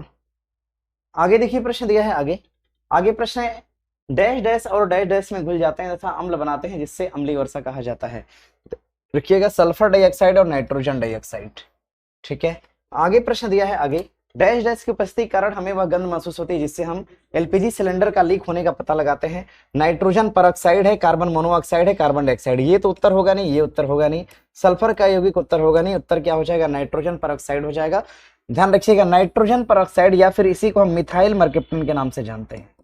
इसको हम मिथाइल मरकैप्टन के नाम से जानते हैं। इसको हम क्या बोलते हैं? तो मिथाइल मरकैप्टन कहते हैं, मिथाइल मरकैप्टन। आगे प्रश्न दिया है कौन सी गैस नोबल गैस कहलाती है? तो helium gas. Helium noble gas कहलाती है और किस ग्रुप में रखी गई हीलियम गैस? तो ग्रुप नंबर 18 का विषय हो जाएगा आपका हीलियम। आगे प्रश्न दिया है आपका निम्नलिखित गैसों में से किसमें एक तीखी गंध होती है? तो तीखी गंध कहाँ पे होती है? अमोनिया के अंदर होती है। अमोनिया को हम क्या बोलते हैं? तो ध्यान रखिएगा अमोनिया को हम क्या बोलते हैं? तो HN3 के नाम से इसको हम जानते हैं। अमोनिया को प्रतिशीतक के रूप में कौन सी गैस होती है? अमोनिया। विद्युत बल्ब में आमतौर पर रासायनिक रूप से निष्क्रिय गैस कौन सी भरी जाती है? तो निष्क्रिय गैस की बात कर रहे हैं नाइट्रोजन, क्लोरीन, हाइड्रोजन या फिर ऑक्सीजन। उत्तर क्या हो जाएगा? तो नाइट्रोजन होगा। आगे प्रश्न दिया कि फ्रेडरिक वहर द्वारा यूरिया के निर्माण में इसमें से किस यौगिक का प्रयोग करा गया था? मिथेन टाइट्राइल का, अमोनिया साइनेट का, या कार्बन मोनोऑक्साइड का, या फिर अमोनिया का? किसका प्रयोग करा गया था? अमोनिया का प्रयोग करा गया था। क्या बनाने में? तो यूरिया बनाने में, जब वोहलर ने यूरिया का निर्माण किया था। आगे प्रश्न दिया है कि निम्नलिखित में से किसका उपयोग जल के शुद्धिकरण के लिए किया जाता है? जल के शुद्धिकरण में हम किसका प्रयोग करते हैं? तो फिटकरी का प्रयोग करते हैं। बना लीजिएगा जल के शुद्धिकरण में हम किसका प्रयोग करते हैं? तो फिटकरी का प्रयोग किया जाता है। जल के शुद्धिकरण में किसका प्रयोग किया जाता है? फिटकरी का। आगे प्रश्न दिया है आर्गन का उपयोग सामान्यतः ताप दीप्त प्रकाश बल्बों में भरने के लिए किया जाता है क्योंकि आर्गन एक प्रकार की कैसी गैस है? तो आर्गन एक प्रकार की अक्रिय गैस है। आर्गन का नाम आपने सुना होगा, आर्गन एक प्रकार की अक्रिय गैस है। आर्गन एक प्रकार की अक्रिय गैस है। और आर्गन से एक प्रश्न देगा आपसे वायुमंडल में पाई जाने वाली अक्रिय गैस कौन सी है? वायुमंडल में अक्रिय गैस कौन सी हो जाएगी? तो आर्गन हो जाएगी। ठीक है, इसको ध्यान रखिएगा। आगे प्रश्न दिया है आपका क्लोरीन, फ्लोरीन और आयोडीन, ये किसके उदाहरण है? तो ये हैलोजन के उदाहरण हैं। हैलोजन का ग्रुप कौन सा होता है? हमने क्लास में अच्छे से बताया इसको। ग्रुप नंबर 17 हैलोजन का ग्रुप है। आगे प्रश्न दिया है वेल्डिंग के लिए एथाइन और डैश डैश का मिश्रण होता है। एथेनॉल, ऑक्सीजन, हवा और कार्बन डाइऑक्साइड। उत्तर क्या हो जाएगा? ऑक्सीजन का मिश्रण होता है। आगे प्रश्न दिया है कि निम्नलिखित में से कौन सा मोनोशर्करा का उदाहरण है? मोनोशर्करा कौन सा है? तो ध्यान रखिएगा ग्लूकोज तो होगा ही होगा, यानी जहां पे 4 है वही क्या होगा? आपका उत्तर होगा। तो 1 और 4 क्या हो जाएगा? आपका सही हो जाएगा। बाकी सुक्रोज जो होता है आपका, ये क्या हो जाएगा? ये हो जाएगा आपका डाई शर्करा। सुक्रोज को हम डाई शर्करा कहते हैं। और स्टार्च को हम क्या बोलते हैं? तो स्टार्च को हम पॉली शर्करा के नाम से जानते हैं। स्टार्च को हम क्या बोलेंगे? तो पॉली शर्करा कहते हैं। इसको ध्यान रखिएगा। चलिए आगे प्रश्न दिया है आगे। सर रोशन सर भी बोले हैं। हाँ सर भी करंट के लिए बोले हैं। सर करंट अफेयर पढ़ाएंगे आप लोग को, और करंट अफेयर सर ओवरऑल पढ़ाएंगे। बिहार पुलिस का भी हो जाएगा, बीपीएससी का भी हो जाएगा, आगामी आने वाले किसी भी एग्जाम के लिए रेलेवेंट होगा। और सर इसको कराने वाले हैं मुझे लगता है कि अगले शनिवार और रविवार को। इसकी जानकारी सर ने आपको दिया होगा वीडियो के माध्यम से। ठीक है, इसकी जानकारी आपको दिया गया होगा वीडियो के माध्यम से। बाकी तो जो मेरे अधिकार क्षेत्र में था उसकी जानकारी मैंने आपको दे दिया। उसकी क्लास कल होने वाली है। बाकी सर करंट अफेयर की क्लास लेंगे, वो आपको आगे मिलेगी। ठीक है, कब कैसे मिलेगी आपको जानकारी आप सर देंगे। ठीक है ना। चलिए बढ़ेंगे आगे। यहाँ से क्वेश्चन को हम डिस्कस नहीं करा रहे हैं क्योंकि सारा कुछ पढ़ाया हुआ क्वेश्चन है। टिक लगा देते हैं, कल की क्लास भी है, थोड़ा रेस्ट भी चाहिए होगा। कोई परेशानी तो नहीं ना आप लोग को? क्लास में हमने सब पढ़ा दिया, जितने भी अच्छे क्वेश्चन थे, टॉपिक था, टॉपिक वाला क्वेश्चन सब मैंने क्लास में डाल दिया था। क्लास के दौरान के टॉपिक क्लास में ज्यादा बेहतर ढंग से पढ़ा पाते हैं, यहाँ तो स्पीड थोड़ी तेज हो जाती है। चलिए बढ़ेंगे आगे। आगे बढ़ेंगे। आगे देखिए प्रश्न दिया है आपका कि निम्न कथन पर विचार करिए। शुद्ध जल में नमक को घोलने से जल का क्वथनांक बढ़ जाता है और जल का हिमांक घट जाता है। बात तो ठीक है। और आगे बढ़ेंगे, जल में जब मिथाइल एल्कोहल डालते हैं तो जल का क्वथनांक घट जाता है। ठीक है, जल में जब मिथाइल एल्कोहल की मात्रा बढ़ाएंगे तो जल का क्वथनांक कितना होता है? 100 डिग्री होता है। लेकिन एल्कोहल का क्वथनांक कितना होता है? 78 डिग्री होता है। अगर जल में एल्कोहल की मात्रा को डाल देंगे तो 100 से क्वथनांक क्या हो जाएगा? कम हो जाएगा। दोनों बात अपने आप में ठीक है। उत्तर हमारा क्या हो जाएगा? 1 और 2 दोनों हो जाएगा। आगे दिया है प्रश्न आपका कि पिक्टिन जो फूलों की कठोरता और कोमलता के लिए उत्तरदायी होता है, मुख्य रूप से किस अम्ल की इकाई होता है? स्पार्टीन का होता है, गैलेक्रोनिक का होता है, ग्लूटामीन का होता है, या फिर लैक्टिक अम्ल का होता है? तो इसका उत्तर क्या हो जाएगा, गैलेक्रोनिक अम्ल होता है। आगे प्रश्न दिया है आपका कि मेडिकल डिवाइस, वायर, केबल और इंसुलेशन जैसे प्रयोग में व्यापक रूप से प्रयोग किया जाने वाला पीवीसी, पीवीसी को हम क्या बोलते हैं, पॉलीविनाइल कार्बोनेट का नाम देते हैं। कहीं लिखा है क्या? इसको हम पॉलीविनाइल, हाँ पॉलीविनाइल कार्बोनेट का नाम देते हैं पीवीसी को। और पीवीसी एक प्रकार का क्या है, तो बहुलक है। अगर हम पीवीसी की बात करते हैं तो यह एक प्रकार का बहुलक है। पीवीसी एक प्रकार का क्या हो जाएगा, तो बहुलक हो जाएगा। पीवीसी जो है, पीवीसी ये क्या है, तो एक प्रकार का बहुलक है। पीवीसी एक प्रकार का बहुलक है। और आगे प्रश्न दिया है कि निम्नलिखित में से कौन सा बहुलक एक थर्मोप्लास्टिक नहीं है? टेफ्लॉन, नियोप्रीन, प्लास्टिस्टीरीन या पॉलीथीन? देखिए टेफ्लॉन, नियोप्रीन दिया है और पॉलीस्टीरीन दिया है और पॉलीथीन दिया है, ये सभी एक प्रकार के क्या हो जाएंगे, तो थर्मोप्लास्टिक के बहुलक हो जाएंगे। लेकिन ध्यान रखिएगा, जो नियोप्रीन है ये एक प्रकार का क्या होता है, रबर होता है, ना कि प्लास्टिक होता है। ठीक है, समझिएगा। देखिए एक तो होता है आपका आइसोप्रीन, और एक दूसरा कौन सा हो जाएगा, तो नियोप्रीन होगा। आइसोप्रीन होता है और क्या हो जाएगा, नियोप्रीन होगा। आइसोप्रीन और नियोप्रीन ये दोनों रबर के क्या होते हैं, बहुलक होते हैं। अब जरा जवाब करिएगा कि रबर का प्राकृतिक बहुलक क्या है। हमने लिख दिया ए और यहां पर हमने लिख दिया बी। रबर का निम्नलिखित में से कौन सा प्राकृतिक बहुलक है? रबर का प्राकृतिक बहुलक क्या हो जाएगा, इसका जवाब करिएगा। आगे देखिए प्रश्न दिया है कि परिशोधन व विरंजक की प्रक्रिया से गुजरने के बाद 99% कपास किस बहुलक से बना होता है? तो कपास किससे बना होता है, ध्यान रखिएगा, सेलुलोज से बना होता है। और आगे प्रश्न दिया है आपका कि क्रायोजेनिक इंजन में ईंधन के रूप में इसमें से किसका प्रयोग करते हैं? तरल ऑक्सीजन का, तरल ऑक्सीजन और तरल हाइड्रोजन का, ऑक्सीजन और हाइड्रोजन का, या फिर तरल हाइड्रोजन का? उत्तर क्या हो जाएगा, तरल ऑक्सीजन और हाइड्रोजन का प्रयोग करते हैं। दिया है किस प्रकार के कोयले में कार्बन की प्रतिशतता सबसे अधिक होती है? तो एंथ्रासाइड कोयले में कार्बन की प्रतिशतता सबसे अधिक होती है। भारत में एंथ्रासाइड की मात्रा कितनी होती है? तो खाली 2% होती है। और 2% एंथ्रासाइड कहां पर होता है, कारगिल के क्षेत्र में होता है। इस बात को ध्यान रखिएगा। कोयले में कार्बन की सबसे कम मात्रा कहां पे होती है? पीट के अंदर होती है। पीट के अंदर कार्बन की कम मात्रा होती है, कार्बन की कम मात्रा होती है, कम मात्रा ये कहां पर होती है? पीट के अंदर होती है। कौन सा कोयला नमी धारण किए होता है? ध्यान रखिएगा, नमी धारण किया हुआ कोयला कौन सा होता है? तो ये पीट होगा। और ध्यान रखिएगा, निम्न कोटि का कोयला कौन सा हो जाएगा? निम्न कोटि का कोयला भी कौन सा होता है? पीट होता है। और प्रश्न करेगा उच्च कोटि का कोयला कौन सा हो जाएगा? तो उच्च कोटि कोयले की कौन सी होती है? एंथ्रासाइड की होती है। और प्रश्न करेगा आपसे भारत में सर्वाधिक कोयला कौन सा है?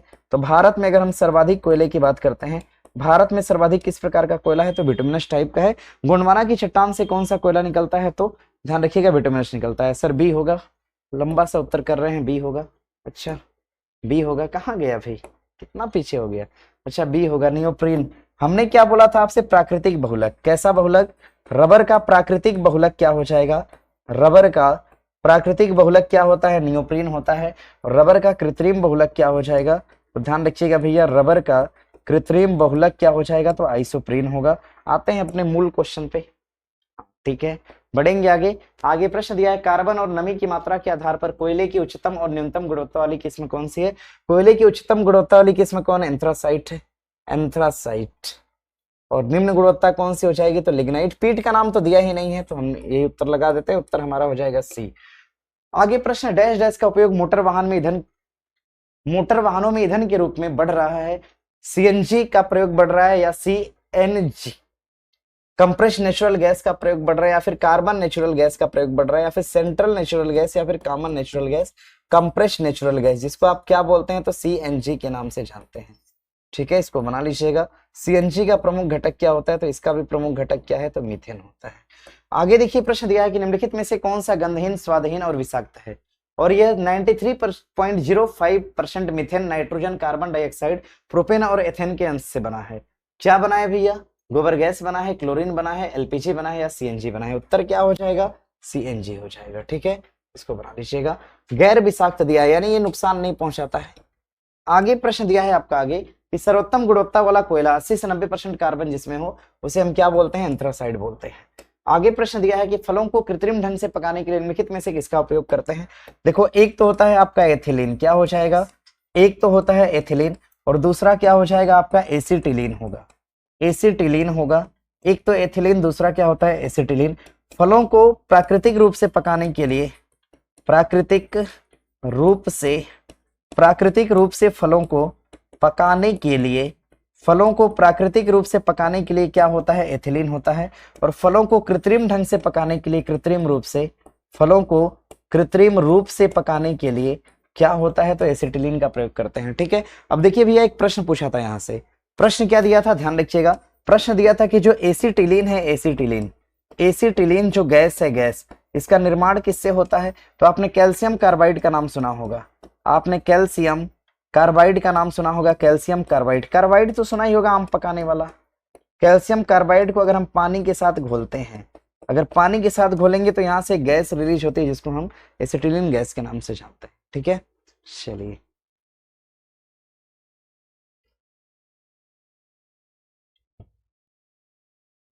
रिंकी कुमारी है, अजय है, निशु है, अभिषेक कुमार है, पीयूष है, पंकज है, और अविनाश है, अभिषेक है, संगम कुमार है, ऋतु कुमारी है, साबिर है, अमित राय है, गुड्डू कुमार है, रोहित कुमार है, राजलक्ष्मी है, तन्नू है। चलिए सब लोग जुड़े रहिए क्लास के साथ, जल्दी इसको खत्म करने वाले हैं, जल्दी समाप्त करने वाले हैं। चलिए बढ़ेंगे आगे, आगे बढ़ेंगे। आगे देखिए प्रश्न दिया है आपका कि उर्वरक के निर्माण में निम्नलिखित में से कौन सा तत्व प्रयोग में लाया जाता है। उर्वरक के निर्माण में हम फ्लोरीन का प्रयोग करेंगे, पोटेशियम का प्रयोग करते हैं, सीसा या फिर एल्यूमिनियम। आपको पता है कि किसका प्रयोग करते हैं, पोटेशियम। और सबसे क्रियाशील धातु कौन सी है, पोटेशियम। सीसा को हम क्या बोलते हैं, तो पीबी के नाम से जानते हैं, ध्यान रखिएगा। आगे प्रश्न दिया है कि एनपीके है एक, एनपीके बताओ, ये क्वेश्चन आया था कि नहीं एग्जाम में, बताइए। इस क्वेश्चन को मैंने आपको क्वेश्चन बैंक में पढ़ाया था, एनपीके। उसमें क्या पूछा था, के का मतलब क्या है, उसमें के का मतलब पूछा था, तो हमने कहा था के का मतलब क्या हो जाएगा, के का मतलब हो जाएगा पोटेशियम। क्या ऐसी बात मैंने बोली थी आज से 2-4-5 दिन, एक सप्ताह पहले, बताइए इसको। और इसका प्रयोग मिट्टी में उर्वरता की वृद्धि करने के लिए उपयोग किया जाने वाला एक प्रकार का क्या हो जाएगा, उर्वरक होगा। उत्तर आपका ए हो जाएगा, इसको बना लीजिएगा। आगे प्रश्न दिया है आगे कि निम्न में से किस गैस को ग्रीन हाउस गैस के रूप में नहीं जानते हैं। मिथेन तो ये है, कार्बन डाइऑक्साइड भी है, नाइट्रस ऑक्साइड भी है, आर्गन एक प्रकार की अक्रिय गैस है, इसको ध्यान में रखिएगा। आगे प्रश्न दिया है कि आधुनिक आवर्त सारणी के समूह का नाम बताइए जिसमें सभी तत्व गैस है। सभी तत्व गैस कहाँ पे है, ग्रुप 18 में है, इसको हम जीरो ग्रुप के नाम से जानते हैं। इसको हम क्या बोलेंगे, तो जीरो ग्रुप बोलते हैं, या फिर इसी को हम अक्रिय गैस कहते हैं। आगे प्रश्न, मैग्नीशियम का उपयोग होता है आतिशबाजी में एक चमकीला सफेद प्रकाश के रूप में हम मैग्नीशियम का प्रयोग करते हैं। समझिएगा, देखिए आतिशबाजी मतलब पटाखा छुड़ाना, समझ रहे हैं ना, उसी को हम आतिशबाजी का नाम देते हैं। आतिशबाजी में दिखने वाला लाल रंग जो होता है, लाल रंग, आतिशबाजी में दिखने वाला लाल रंग, आतिशबाजी में दिखने वाला हरा रंग, आतिशबाजी में दिखने वाला सफेद रंग, सबका अपना अलग अलग प्रयोग है भैया, सबका अपना अलग अलग कारण है। ठीक है, आतिशबाजी में दिखने वाला सफेद रंग किसकी वजह से होता है, मैग्नीशियम के कारण होता है, मैग्नीशियम के कारण होता है। लाल रंग किसके कारण होता है, स्ट्रोंशियम के कारण होता है, स्ट्रोंशियम के कारण होता है। और हरा रंग किसके कारण होता है, तो बेरिलियम के कारण, बेरिलियम के कारण आतिशबाजी का हरा रंग दिखता है, इसको ध्यान रखिएगा, बेरिलियम के कारण। ठीक है, ये तीनों बातें बना लीजिएगा। देखिए सफेद का पूछा था, मैंने सारा बता दिया, केवल सफेद वाला पूछा था, मैंने सब कुछ का बता दिया, इसको ध्यान में रखिएगा। कमेंट तो नहीं आ रहा है,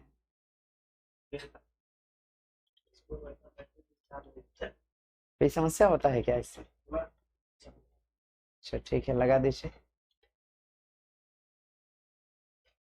चलिए सर 50 का आंसर, 50 बहुत पीछे हो गया ना, आप लोग उसको देख लीजिएगा। आगे देखिए प्रश्न दिया है आगे, आगे प्रश्न, लोहे को जंग से बचाने के लिए इस पर एक सुरक्षात्मक परत चढ़ाई जाती है, जैसे कि इसको हम गैल्वेनाइजेशन के नाम से जानते हैं। क्वेश्चन रिपीट हो गया है, जंग लगे लोहे के वजन में निम्नलिखित में से कौन सा परिवर्तन होता है, यह लंबे समय तक क्या होता है, बढ़ सकता है। ठीक है, इसको याद रखिएगा। आगे दिया है आपका कि क्षार स्रोत निम्न में से कौन सा युग्म सुमेलित है, कैल्शियम हाइड्रोक्साइड साबुन बनाएगा। ठीक है, जबकि मैंने आपसे बताया था कि सोडियम हाइड्रोक्साइड क्या बनाता है, साबुन बनाता है। सोडियम हाइड्रोक्साइड क्या बनाता है, NaOH, ये किसका निर्माण करेगा, साबुन का करेगा। तो भैया कैल्शियम क्यों बनाएगा, गलत पूछ, कौन सा युग्म सुमेलित, अच्छा सुमेलित पूछा है, ओहो। बढ़ते हैं आगे, sodium hydroxide milk of magnesia होता है, यह बात गलत है भैया। मिल्क ऑफ मैग्नीशियम जो होता है ये मैग्नीशिया, ये MgOH का होल ट्वाइस होता है, यानी मैग्नीशियम हाइड्रोक्साइड होता है ये। अमोनिया हाइड्रोक्साइड खिड़की साफ करने वाला एक प्रकार का पदार्थ है। मैग्नीशियम हाइड्रोक्साइड चूना जल है। चूना जल की अगर हम बात करते हैं तो ये कैल्शियम हाइड्रोक्साइड होता है। CaOH का क्या होता है, होल ट्वाइस। कैसे लिखें हम इसको, CaOH का ही क्या हो जाएगा, तो होल ट्वाइस होगा। ठीक है, यह गलत लिखा है, बाकी सब ठीक लिखा है। देख लीजिए एक बार सर 113 देखिए, 113 को हम देख लिए। अब बढ़ते हैं आगे। उत्तर आप लोग लगवाना यही चाहते हैं कि सर पहले घटता है बाद में फिर बढ़ता है। अगर ई वाला उत्तर नहीं होता तो हम इसको लगा देते।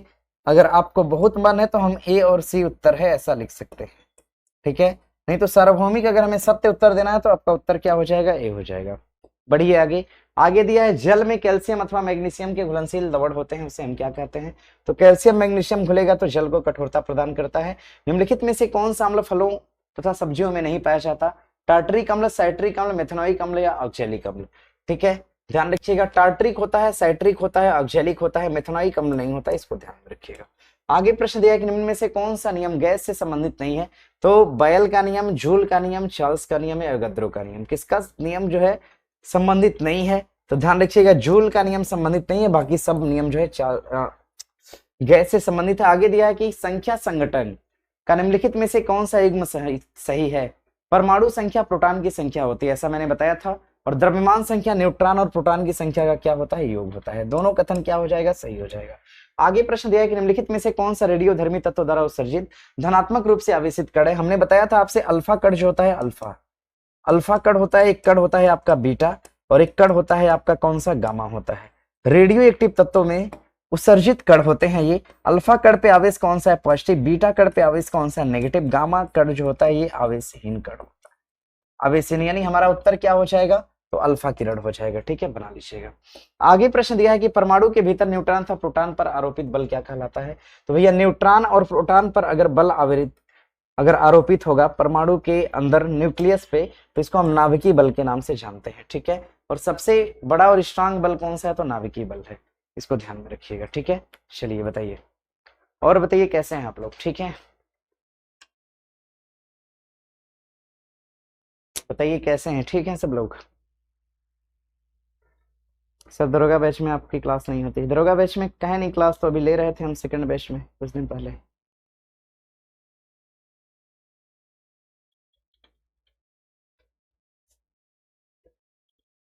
बताइए कल आ रहे हैं सब लोग। कल वाली क्लास में कितने लोग आ रहे हैं, जरा एक बार बताइए। सबे आएगा, ठीक है। कल वाली क्लास में कितने लोग आ रहे हैं। क्लास में आने का मतलब है कि ऑनलाइन, ठीक है। ऐसा नहीं कि चले आना इधर ही बगल में हो तो। ठीक है, ऑनलाइन कितने लोग, जो ऑनलाइन पढ़िएगा ज्यादा बेहतर होगा। ऑफलाइन से बेहतर ऑनलाइन होगा। कोशिश करिए कि ऑनलाइन पढ़ाई करिएगा।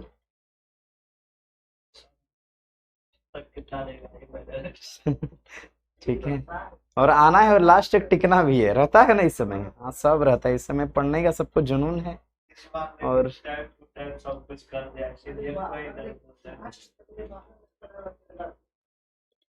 चलिए ठीक है, आप लोग बहुत मेहनत कर रहे हैं और मेहनत करिएगा, यही मेहनत एक दिन रंग लाएगी सबकी। ठीक है, कल समय निकाल लीजिएगा। कल कोई अपॉइंटमेंट हो तो उसको कैंसिल करिएगा।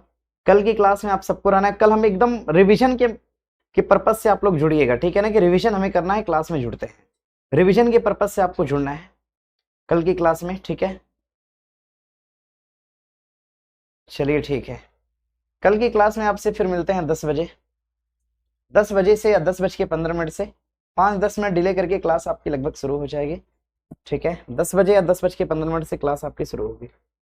एग्जैक्ट आपको हम टाइम भी दे दिए, 10:15 लास्ट टाइम होगा, क्लास आपकी शुरू हो जाएगी। क्लास के साथ बने रहिएगा, एक आध ब्रेक होगा, नहीं भी हो सकता है, और क्लास 10 बजे से लगातार 6 बजे तक चलेगी। ठीक है, चलिए, और ऐतिहासिक क्लास होगी, और उम्मीद है कि उस क्लास में आपको इतना बता दिया जाएगा, इतना पढ़ा दिया जाएगा कि आपको आगे आने वाले समय में कभी किसी दिक्कत का सामना नहीं करना होगा। ठीक है, चलिए आगे देखिए, बीपीएससी का भी एग्जाम लगा हुआ है। ठीक है, रिवीजन क्लास है, करंट अफेयर है, सारा कुछ ओवरऑल इंक्लूड है, तो हर जगह लगभग काम आएगा। पर्पज बिहार पुलिस है, लेकिन कहीं भी निशाना लगाइए, जीएस तो यही आना है। ठीक है,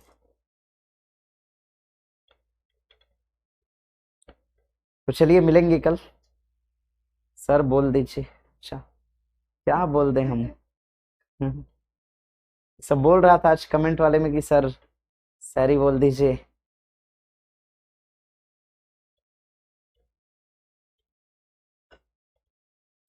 चलिए कल क्लास में मिलिएगा, जो कहिएगा सुना भी देंगे और क्लास में पढ़ा भी देंगे, ठीक है। अभी अच्छे से खाना पीना खा लीजिए, आराम की नींद ले लीजिए, कल आपसे मिलेंगे क्लास में, ठीक है। अभी के लिए इतना ही। गुड नाइट, बाय बाय, मिलते हैं कल आपसे, ठीक है।